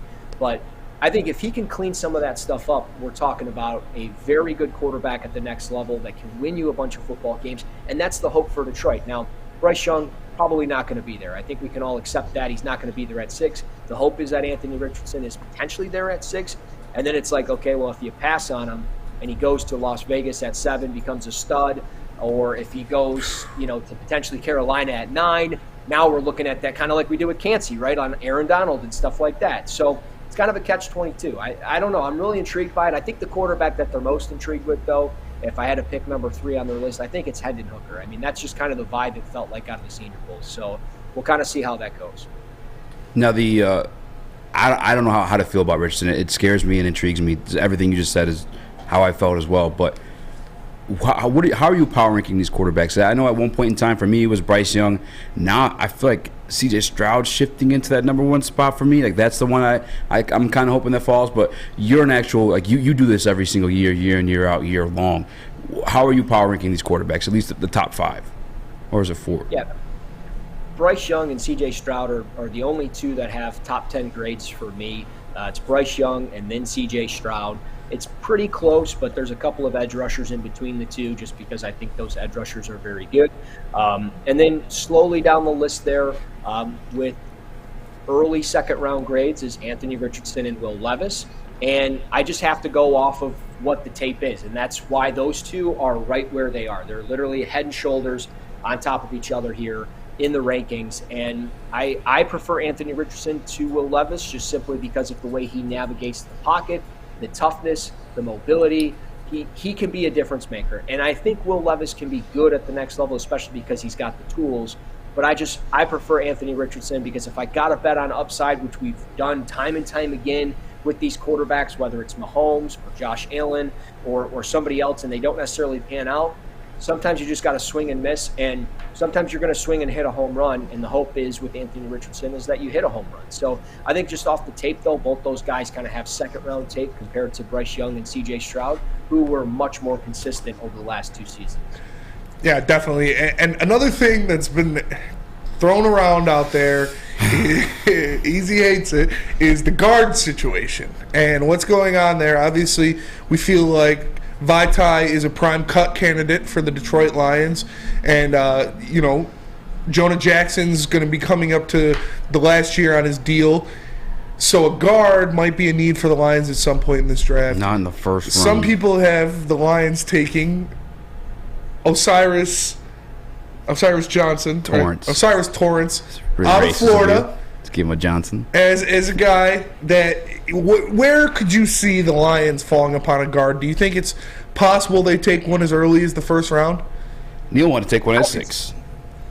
It won't happen at 6. I would be stunned if it happened at 6. If anything, they take an offensive tackle at 6 and they put him at guard, and then the hope is that down the road you take Sewell, you put him at left tackle, Taylor Decker retires or potentially goes somewhere else, and then you take that kid that you drafted and probably started as a guard from day one, like a Broderick Jones or a Peter Skoronski, and then maybe you move them to right tackle. Other than that, I don't see them taking one in the first round unless it's at 18.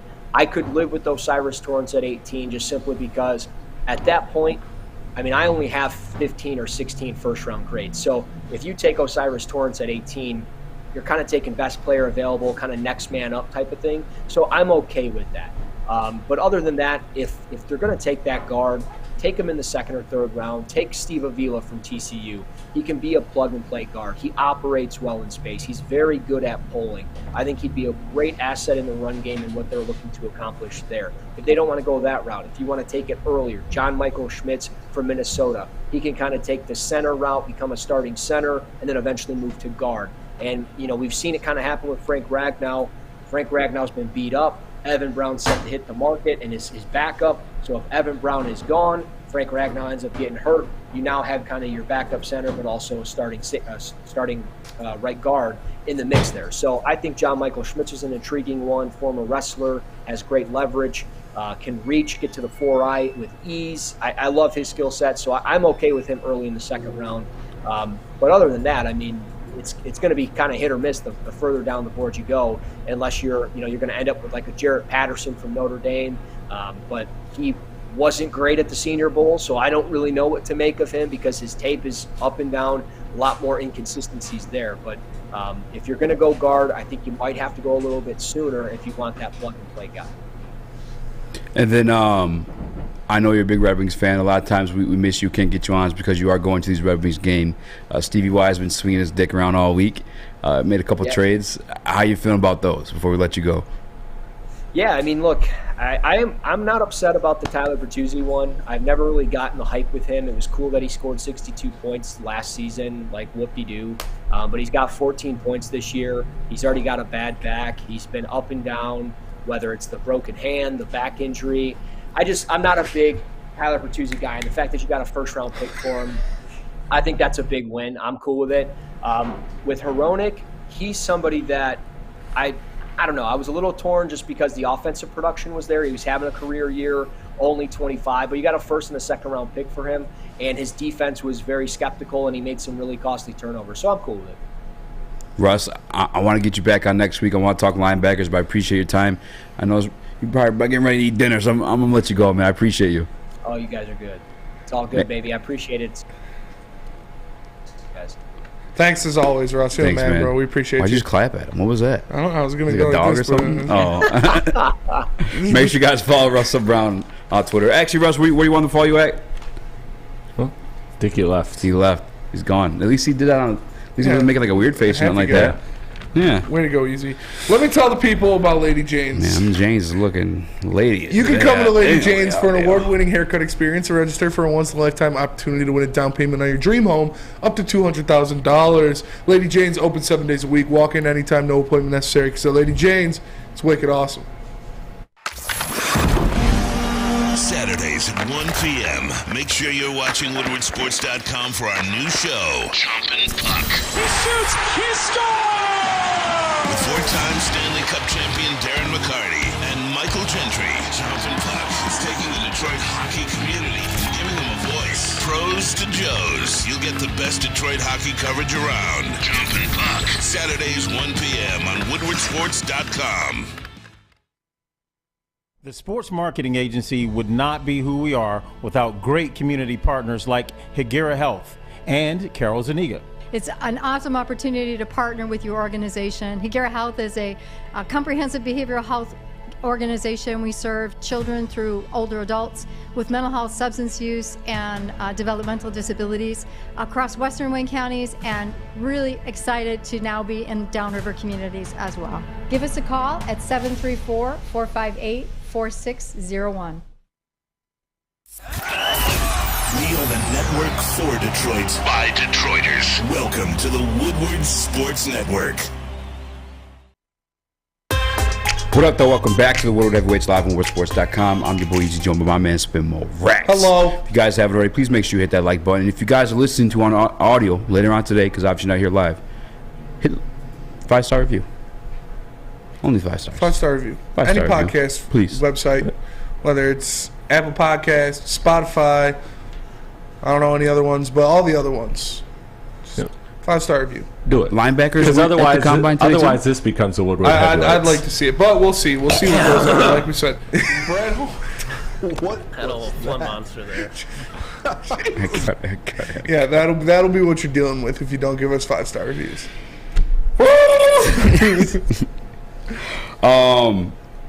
I feel bad for Lions fans that don't think Brad Holmes considered the future, but we're moving on from that one.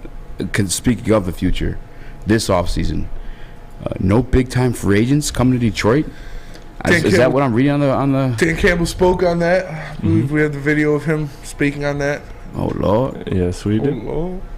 Yeah, we've got a little bit more to play with. We have a little more wiggle room, but it's like, man, let's not lose sight of. Let's just get better.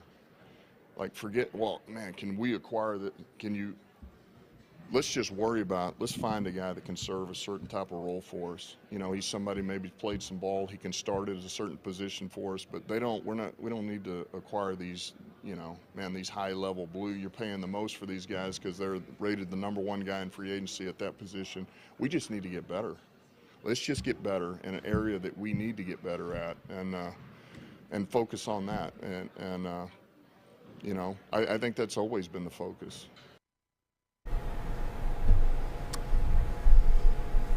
How do you feel about that? I mean, let's do it. I did and didn't. 100%. 100%. 100% Dan Campbell, 100%. No, I think I've spoken on this though before too, because you look at the names the Detroit Lions have to re-sign. I mean, Jamal Williams, that's at least $6 million.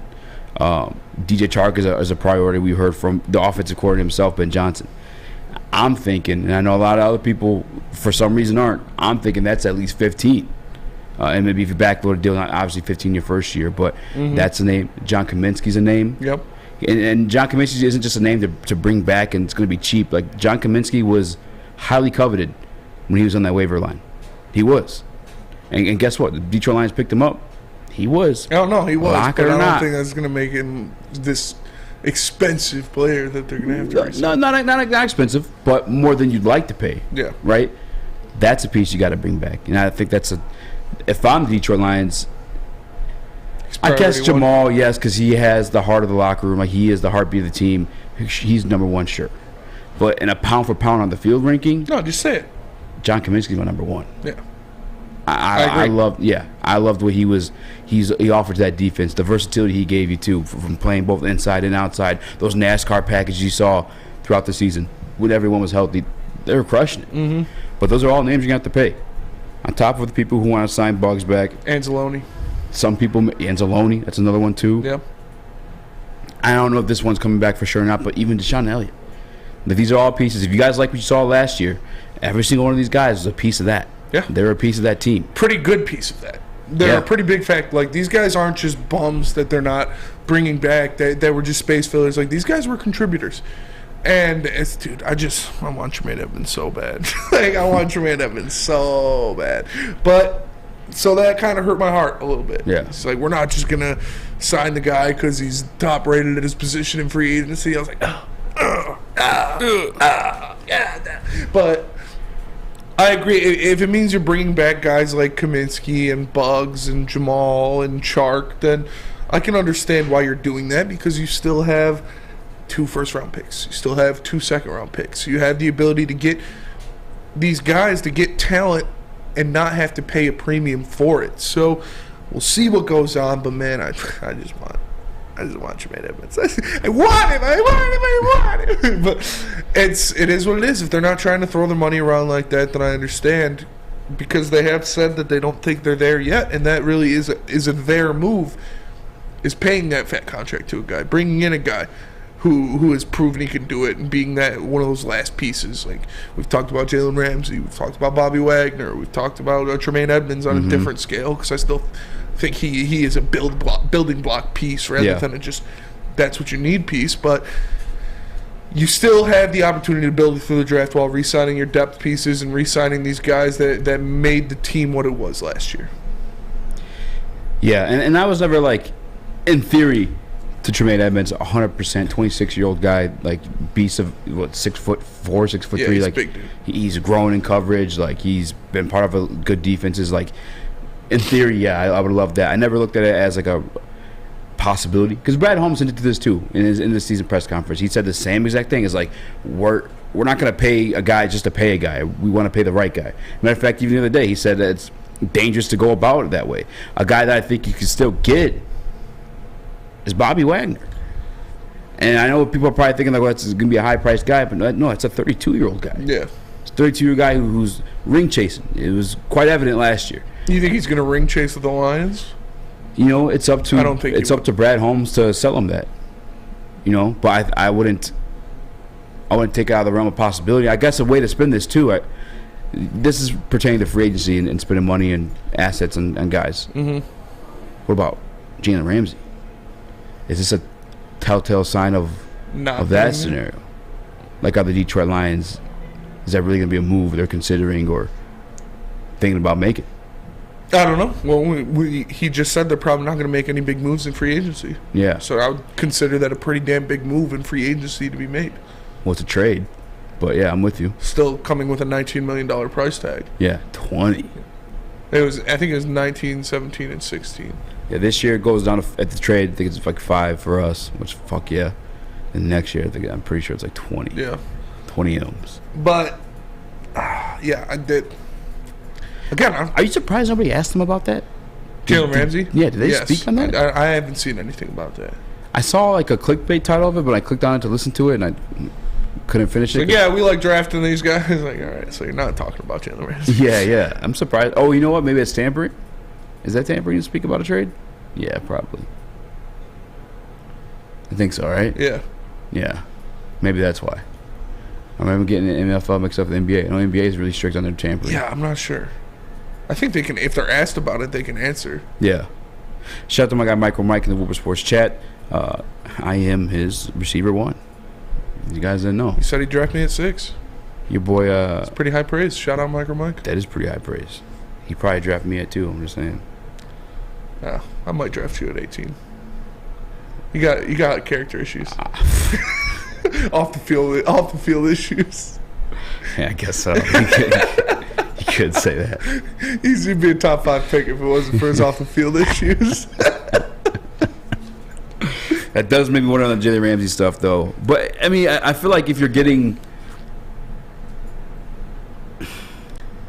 I'm thinking I should be thinking out loud because it's content, right? But I guess this is what the scenario that's going on in my head. Yes. All right. Let's hear. Oh God, that's a place that I never want to be. Whoever's just changing laundry out, them definitely, that image is in my head, imprinted there. Look great today, by the way. Fact. 2. Does Brad Holmes, again, looking back to his like exit interview, it didn't really sound like he felt they were gonna. The expectations playoffs, right? That's what they said. Yes. But I don't know that he felt. He said point blank, I don't think we're a piece away. So that means he doesn't believe they're Jalen Ramsey away. Mm-hmm. We may do that as fans or as, I don't know, in the microwave generation. Give it to me now. Just like the laundry room. But you were thirsty. God damn, did you see it though? Oh yeah, I seen looking it. like a snack. I seen it. God dang, dropped down and everything. Like she knew. She definitely knew. She always knows. She always knows. That was not fair. Anyway, that's just fucking me up. I can't even talk sports right now. You're just dangerously horny 24/7. Character issues. Yeah, character issues. Ime Udoka. But no, seriously though, Brad Holmes saying that they don't feel they're a piece away. Looking at them talking about a quarterback kind of like tells you that too, that they don't feel they're a piece away. They're still looking at this as like a long-term thing. Is maybe I am thirsty. Coming to grips with that ass by the laundry room. No, coming to grips with maybe Jalen Ramsey isn't becoming a Detroit Lion. Yeah. That's what I guess what was going on in my head. I honestly don't know what you just said, but yeah, 100%. 100%. You think that no one knows. He could get something done. You think that he could. But again, that's a situation where a Jalen Ramsey trade is like we're in it. We're going for it. That's what it says to me. Trading for Jalen Ramsey is like, okay, yeah, we're going to win that right now. And I don't think that's where they're at, personally. Sad. What up, Chris? So I was thinking this, and I was thinking that this may be something to offer more or ask more closer to the season itself. But is there any type of progress you could see during the season that would then make you believe that the front office would change mindset and maybe be a buyer at a trade deadline and go for that move? Because I know historically in the NFL that doesn't happen too often, like a swing for the fences move during the season. But because there's so much belief within the fandom and even in the sports media community of the Lions being a good team and potentially a Super Bowl team, but the front office doesn't believe that yet. Do you see a world in which they don't do that move in the summer, and then come football season time, they see some progress on the field and they buy into it, and then they try to make a move at the deadline or somewhere in season? I think you kind of answered within your question is that kind of stuff typically doesn't happen in the NFL. If it does, it's usually like the Odell Beckham thing. Like guys get bought out, or you know what I'm saying, they want to leave a certain place. Scenarios like that. One other reason, I guess, to keep Lions fans excited or hopeful is I do think the Jalen Ramsey trade is going to be for a lot less than people think. That's my theory. I could be completely wrong on that one, but I see people asking or willing to give up an 18. I don't think you gotta do all that. No, I really don't. I think it's second round or later for sure. But if you want to lose some weight, so you get some of that action in the laundry room. Yeah. Although you don't need to lose weight to get some of that action in the laundry room. True. But if you wanted to. If you want to feel good, you can just go to Custom Health Centers. Because Custom Health Centers can help you go Get from some of that in the Corey laundry Spaghetti to Corey Maggette. Like Ryan Ermanni did, obviously. Look at that photo evidence. Everything on the internet is real. Nothing on the internet is fake. Believe everything you see. But in all seriousness, Custom Health Centers help Ryan Ermanni lose upwards of 20 pounds, and they can do the same for you. All you got to do is call them at 844-789-8446. That's 844-789-8446. Call Custom Health Centers today and let them help you lose some weight. Woodward Avenue, the first paved road in America. Woodward Sports, the first sports network born in Detroit and made for Detroit. You don't have to go to the beach, man. You don't have to get your butt crack full of sand. You just need a little chili peppers, man, to get that glowing beach chili peppers tan. Woo! With 26 locations in the Metro Detroit area and more coming, Chili Peppers Tanning is where you'll find the cleanest salons in the D. Join the Pepper Club for the best deals on unlimited tanning. Head to chilipepperstanning.com. You just need a little chili peppers, man. Since the dawn of moving people, Chevrolet has led the way. The world of transportation is changing. At Feldman Chevrolet, we are leading the charge forward. With every electric vehicle, every mile traveled, one Feldman at a time. The company that puts more Chevys on Michigan roads is now the #1 name for Chevy electric vehicles. Make sure you download the Woodward Sports app in the App Store and the Google Play Store today. Take Woodward Sports with you wherever you go and listen live on your phone or mobile device.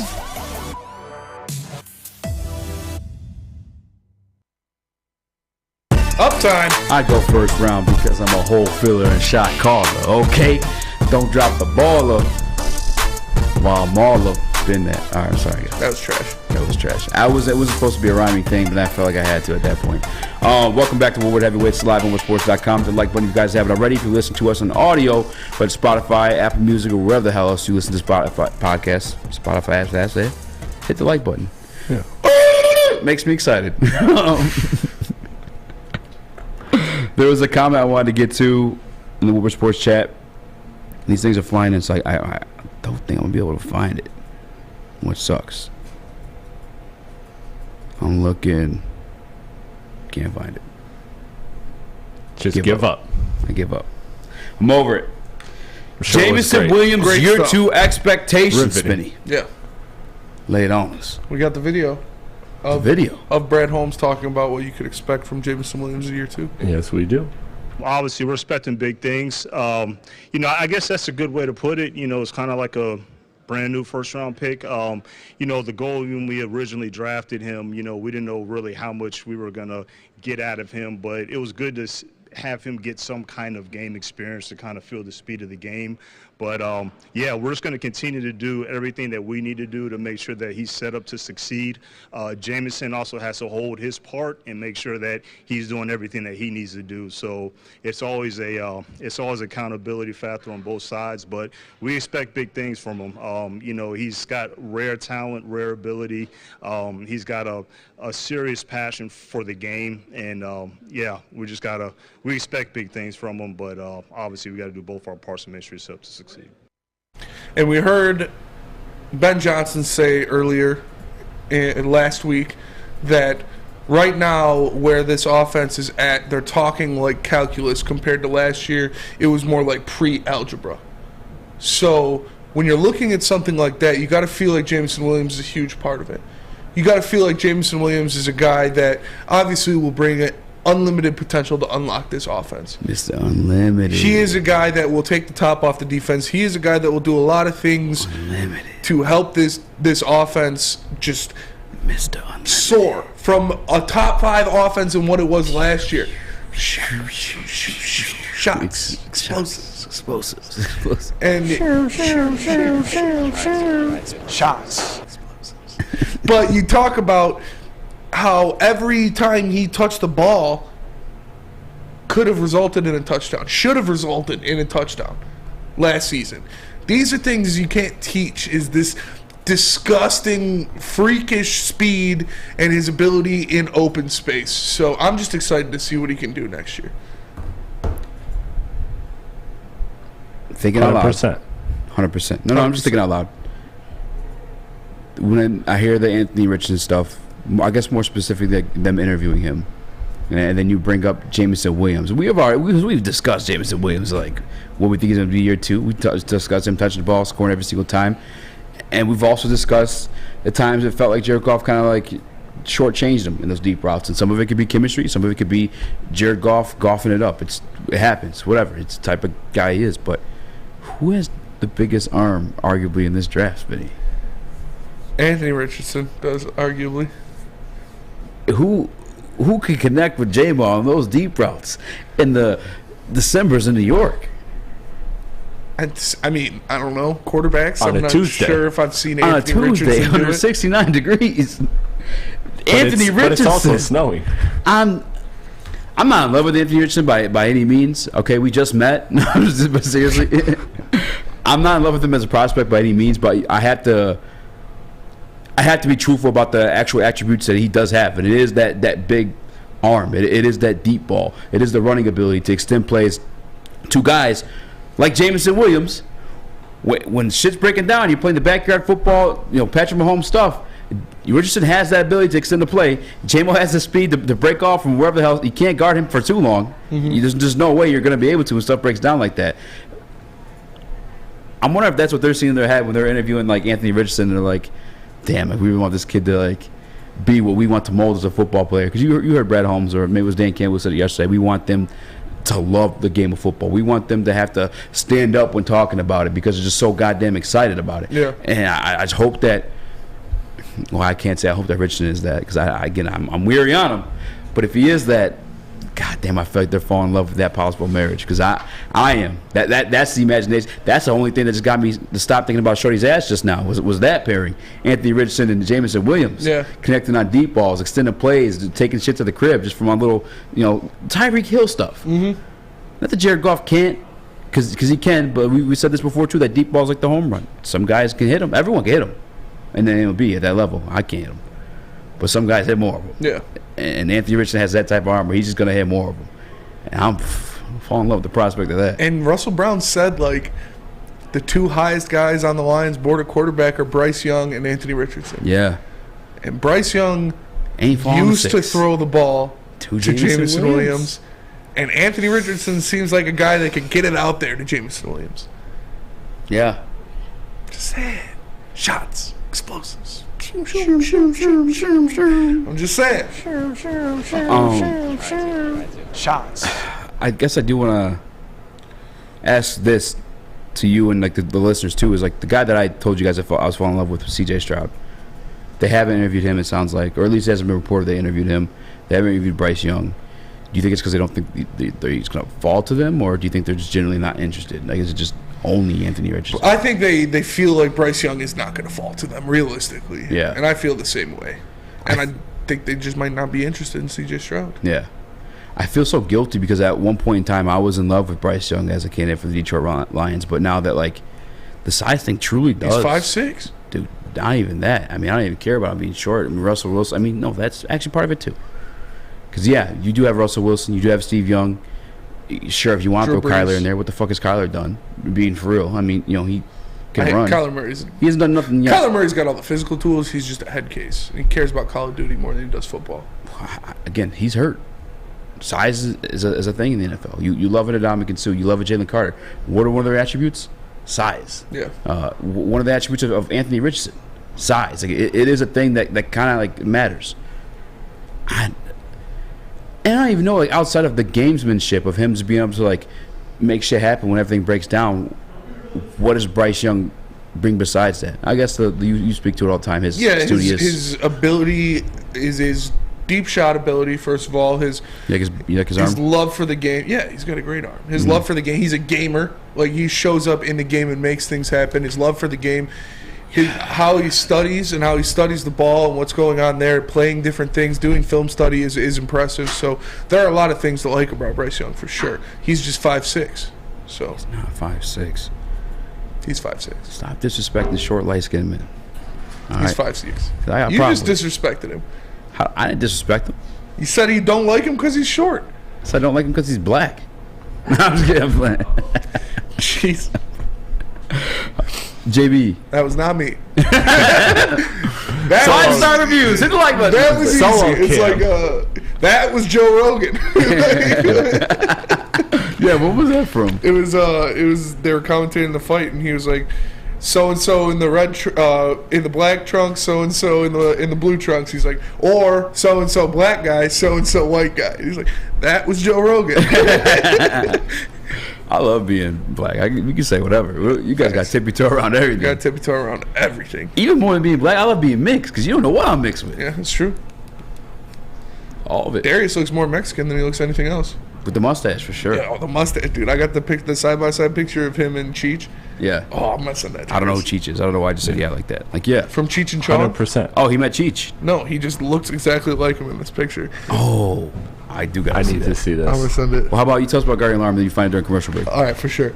Because Guardian Alarm offers you customized solutions from real experts. They're professional technicians. Take time to recommend security and automation solutions specific to your needs. With 24/7 local monitoring, they give you anytime, day or night response, and you know a Guardian Alarm team member will be on the phone with you as long as needed. And of course, technology backed by people. Your safety and security deserves technology. Has been proven to work, and people have been proven to care. So call them at 1-800-STAY-OUT. That's 1-800-STAY-OUT right now, and let them know Woodward Sports sent you. The only sports network in Detroit that starts with a W. You know, because we win.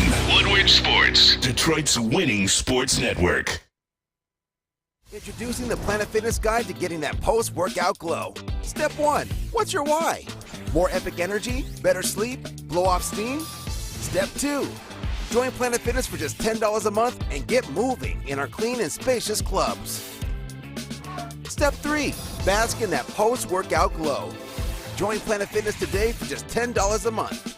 Join today at any of the 50-plus Detroit area locations.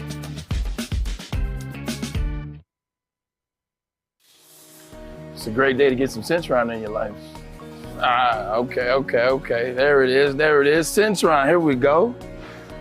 Gotta grab the cranberry. Oh wait, it's 2 for $4. Gotta double up with the classic as well. Centron World, baby. Centron, available at select Kroger's, and if you wanna know how, go to @CentronWorld.com. You get dope like me. You know what? Why wait?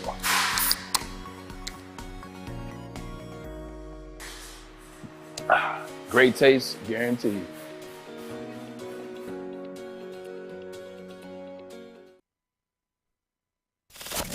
We don't like to brag that we are the toughest sports network in Detroit, but we do have a guy named Darren McCarty on our side. Lemieux and McCarty, who've had a good knockdown drag up. There they go, right on the whistle. They were talking to one another. Woodward Sports.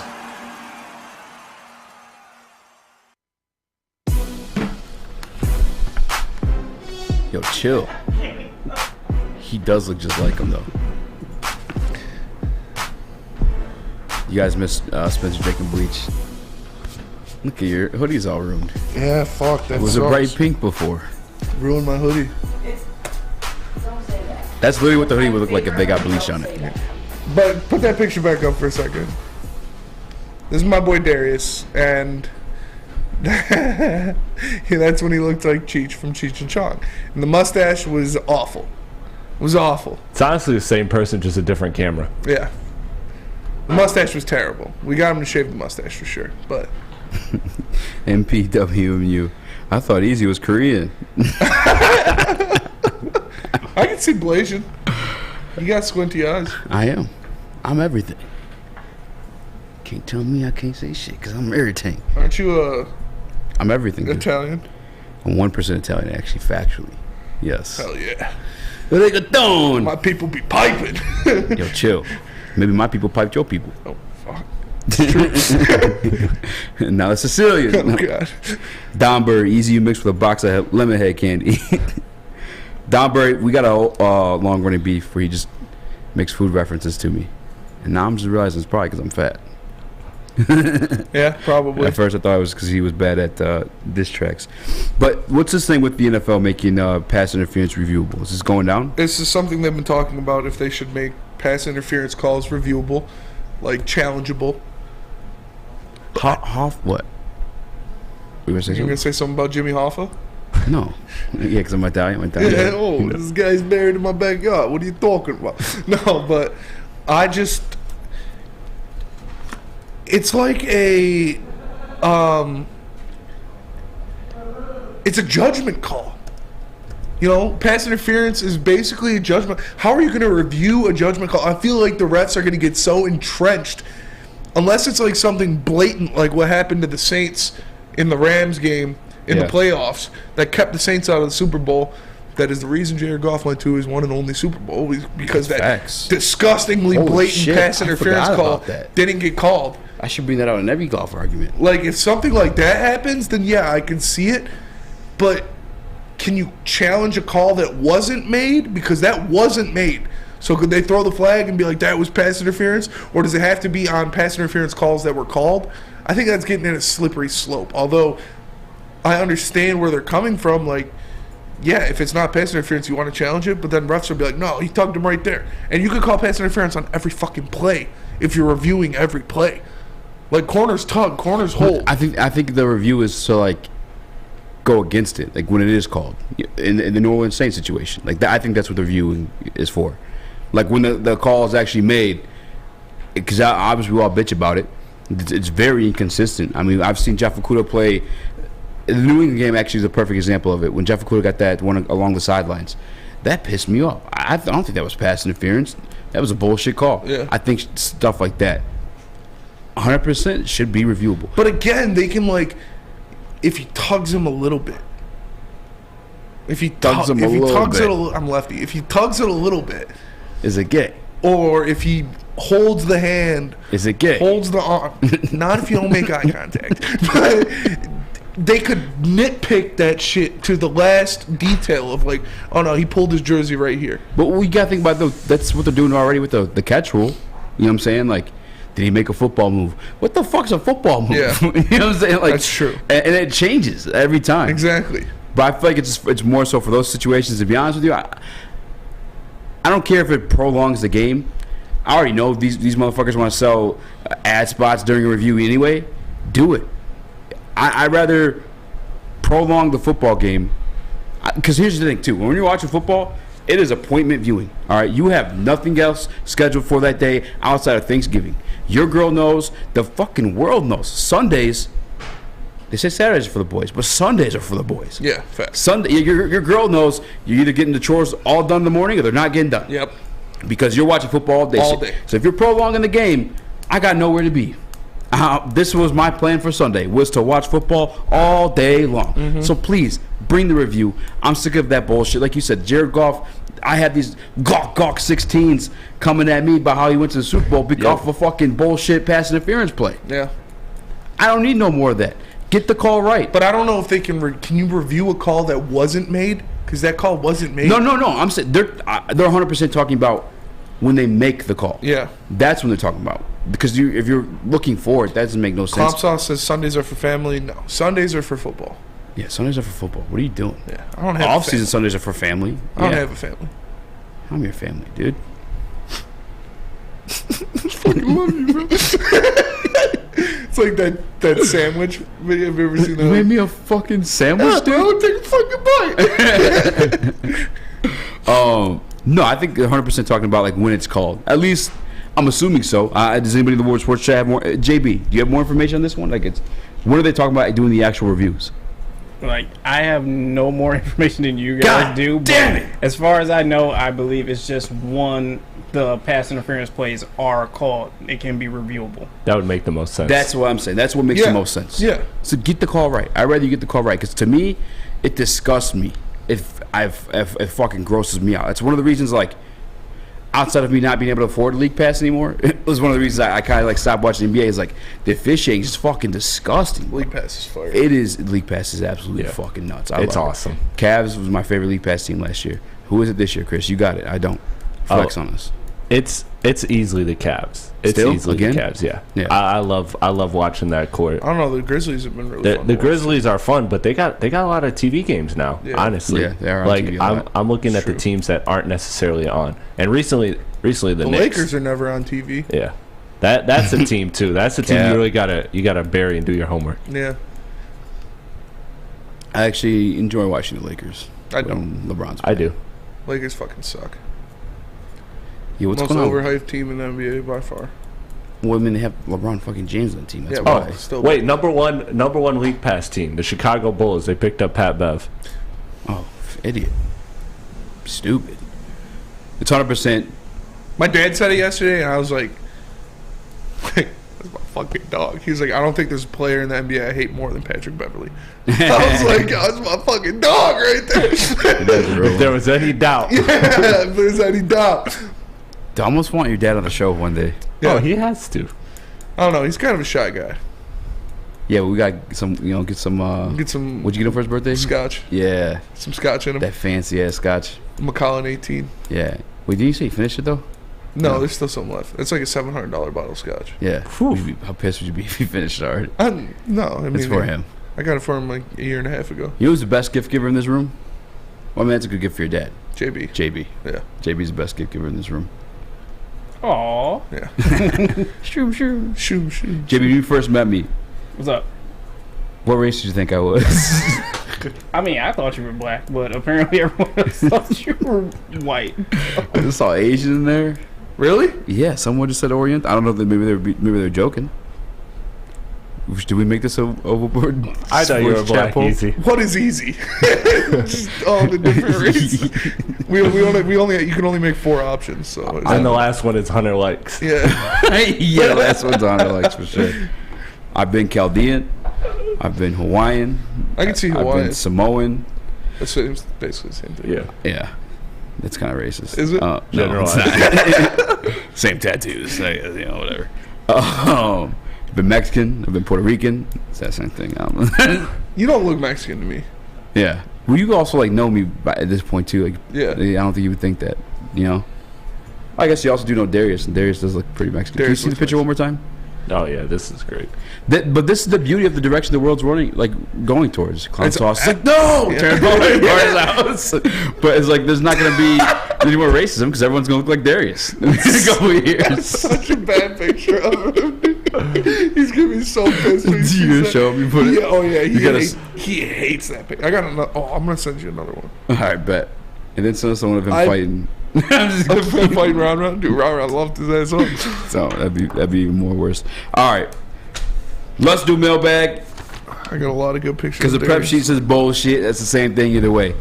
We'll be right back, but not before Spinny tells us about Big Boy. Yeah, because Seafood Fest is back at Big Boy. Catch it while you can. Some favorites during Lent, like the shrimp Alfredo, shrimp stir fry, and new fish sandwich.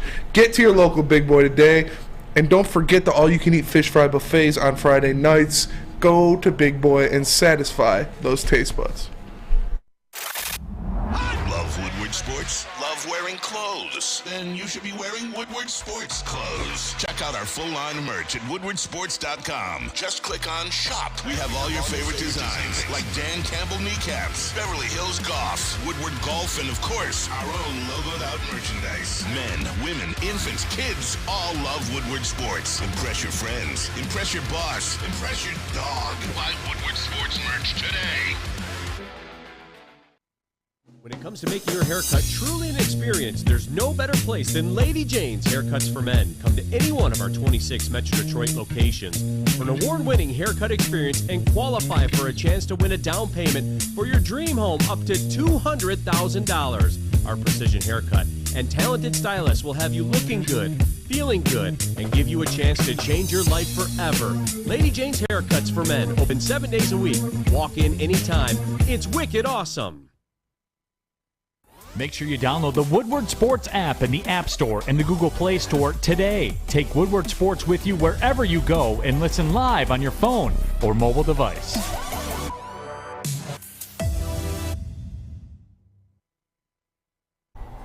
Chili Peppers Tanning is where you'll find the cleanest salons in the D. Spotless, sanitized rooms with trained and certified tanning professionals.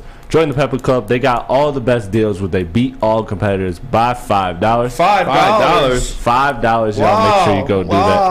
That's a lot of money. We talked about it earlier in the show. It's a lot of money. Don't forget to pick up that Australian Gold, that designer skin, that Caltan, or Swish Beauty Lotions. ChiliPeppersTanning.com. The hottest balls, the hottest deals, the darkest tans. Y'all know where to go. It's ChiliPeppersTanning.com. All right. Welcome back to World Heavyweights Live on Sports.com. If you like blah, blah, blah, blah, blah. Make sure you give us a 5-star review or you're not going to see us anymore. All right. On this is Apple one of the Podcasts, Spotify, something else. I don't know many podcasts. All right. We got fucking 9 minutes left. This is one of the things that gets me like worked up. And Relax, of course, bro. I know, but who's the one guy that works me up? And I love him. But who's the one guy that usually works me up in the Woodward Sports chat? Joey. All right, I was scrolling through, trying to see, because I think it's funny, looking at all the races people guess I am. And I come across this... I thought you were Chinese. Yeah, I thought he was China's. Thought you were Not even Chinaman. Chinese, China. Thought you were a Chinaman. Jared Goff was given less than 3 seconds to throw on 78.2% of his dropbacks, 28th out of 32. This is the same stat fucking nerd boy over on whatever his channel is called used to try to bring up to describe the Detroit Lions offensive line. That is a positive. The average time to throw in the NFL, release time at least, is that like 2.7, 2.5 seconds. Like that's like that's good. It's not indicative. I mean, if anything, too, it's also probably a good thing to Goff, making a quick decision as well. Him and Ben Johnson, because they did tailor the offense together, whatever. I just had to address Quick that. passes. It's quick underneath stuff. That's what he does best. People try to discredit this offensive line with these fucking advanced analytics, again, the made up fucking numbers. This shit just drives me fucking nuts. I'm gonna let it go. Sure. Let it go. Chris, you got those Not even worth pictures? discussing. Yep. Oh, there's pictures. do. I forgot you had those. Yeah. Yeah. There's 2 of them. One of them's my favorite. All right. First one? That's the first one. And this is a pretty good one. What do you think? 100%. Yeah. Darius suffers from the same shit that I do. Yeah. This is, shout out Rocket Power. There's another one. Yeah. And then here's the other This is one. my favorite one. This one. That is my favorite one. Throw that one back. Oh my Throw god. Throw that one back God, up for bro. the one time. We gotta put Darius on a thumbnail tomorrow because of this now. That was great. That's my favorite one, personally. I made all these. These are all me. I got a couple more, too. Send them. Should I? Send them. All right. Yeah, why not? All right. I can't send any of the ones where he's we like, ain't got nothing else to do. where he's like real messed up. We'll talk for a second. All right.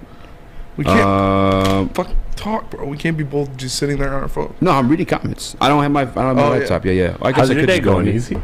Well, I made $100 in tips today. Oh, me too. 100 plus. What? You too. Yeah. How'd you make $100? You don't make tips at your job, do you? Yeah. $6. I don't make tips, but this lady, I was loading a TV into her car, and she just gave me 100. She asked if she could break the 100. Yeah. And the girl was like, "I'm sorry, we don't do that."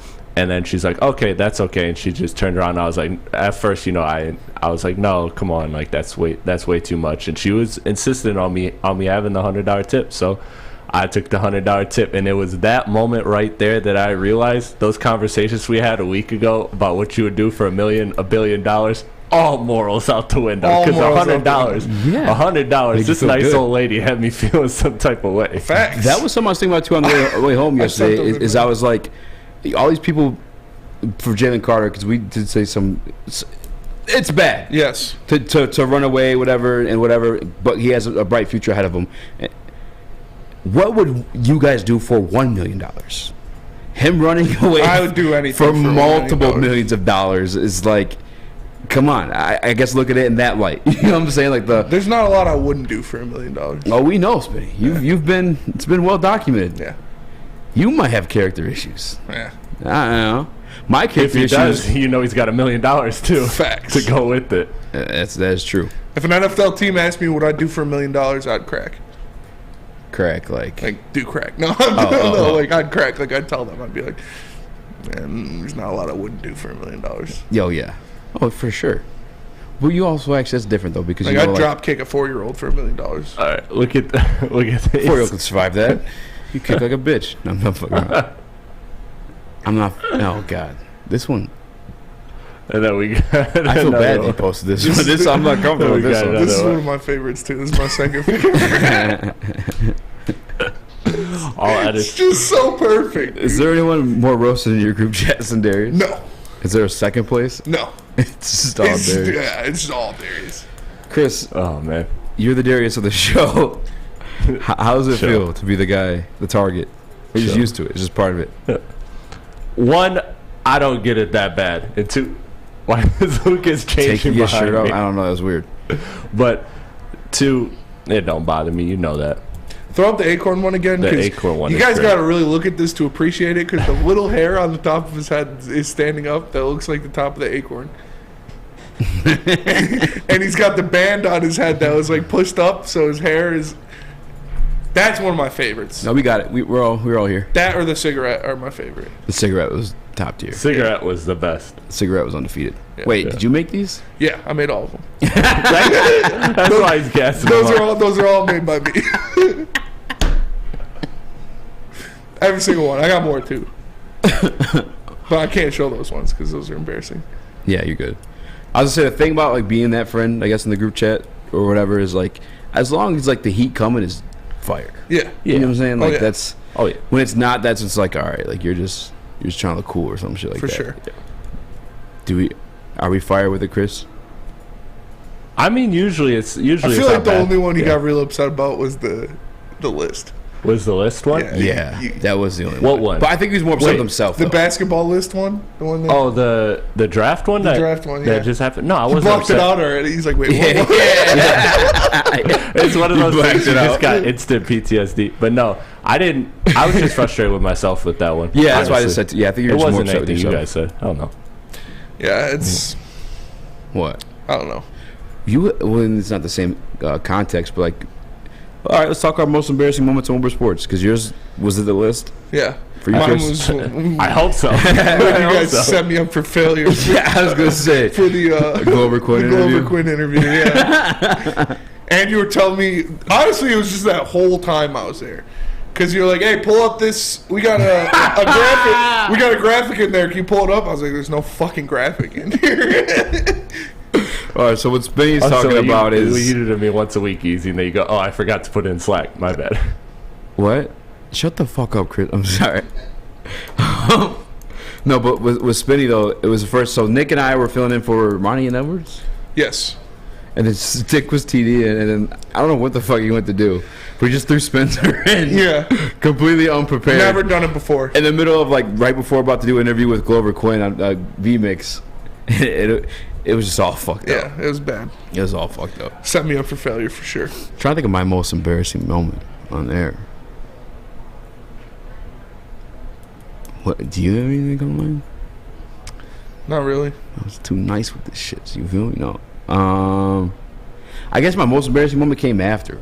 It wasn't like live on air. Yeah. But when I mixed up the Michigan State Oh, the defensive Michigan ends. State thing? Yeah. Yeah. Because what I said was true. I just mixed up the names. Yeah. Who the fuck was it again? Huh? I don't remember. It was one of the transfers. Yeah.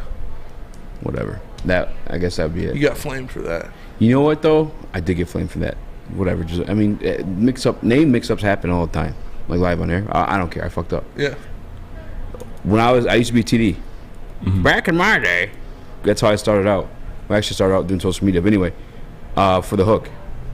And this is when like D-Mac like cared. Like he was like passionate about this shit because like Woodward Sports is brand new. Yeah. And it was Maz and D-Mac. And like you know how Maz is.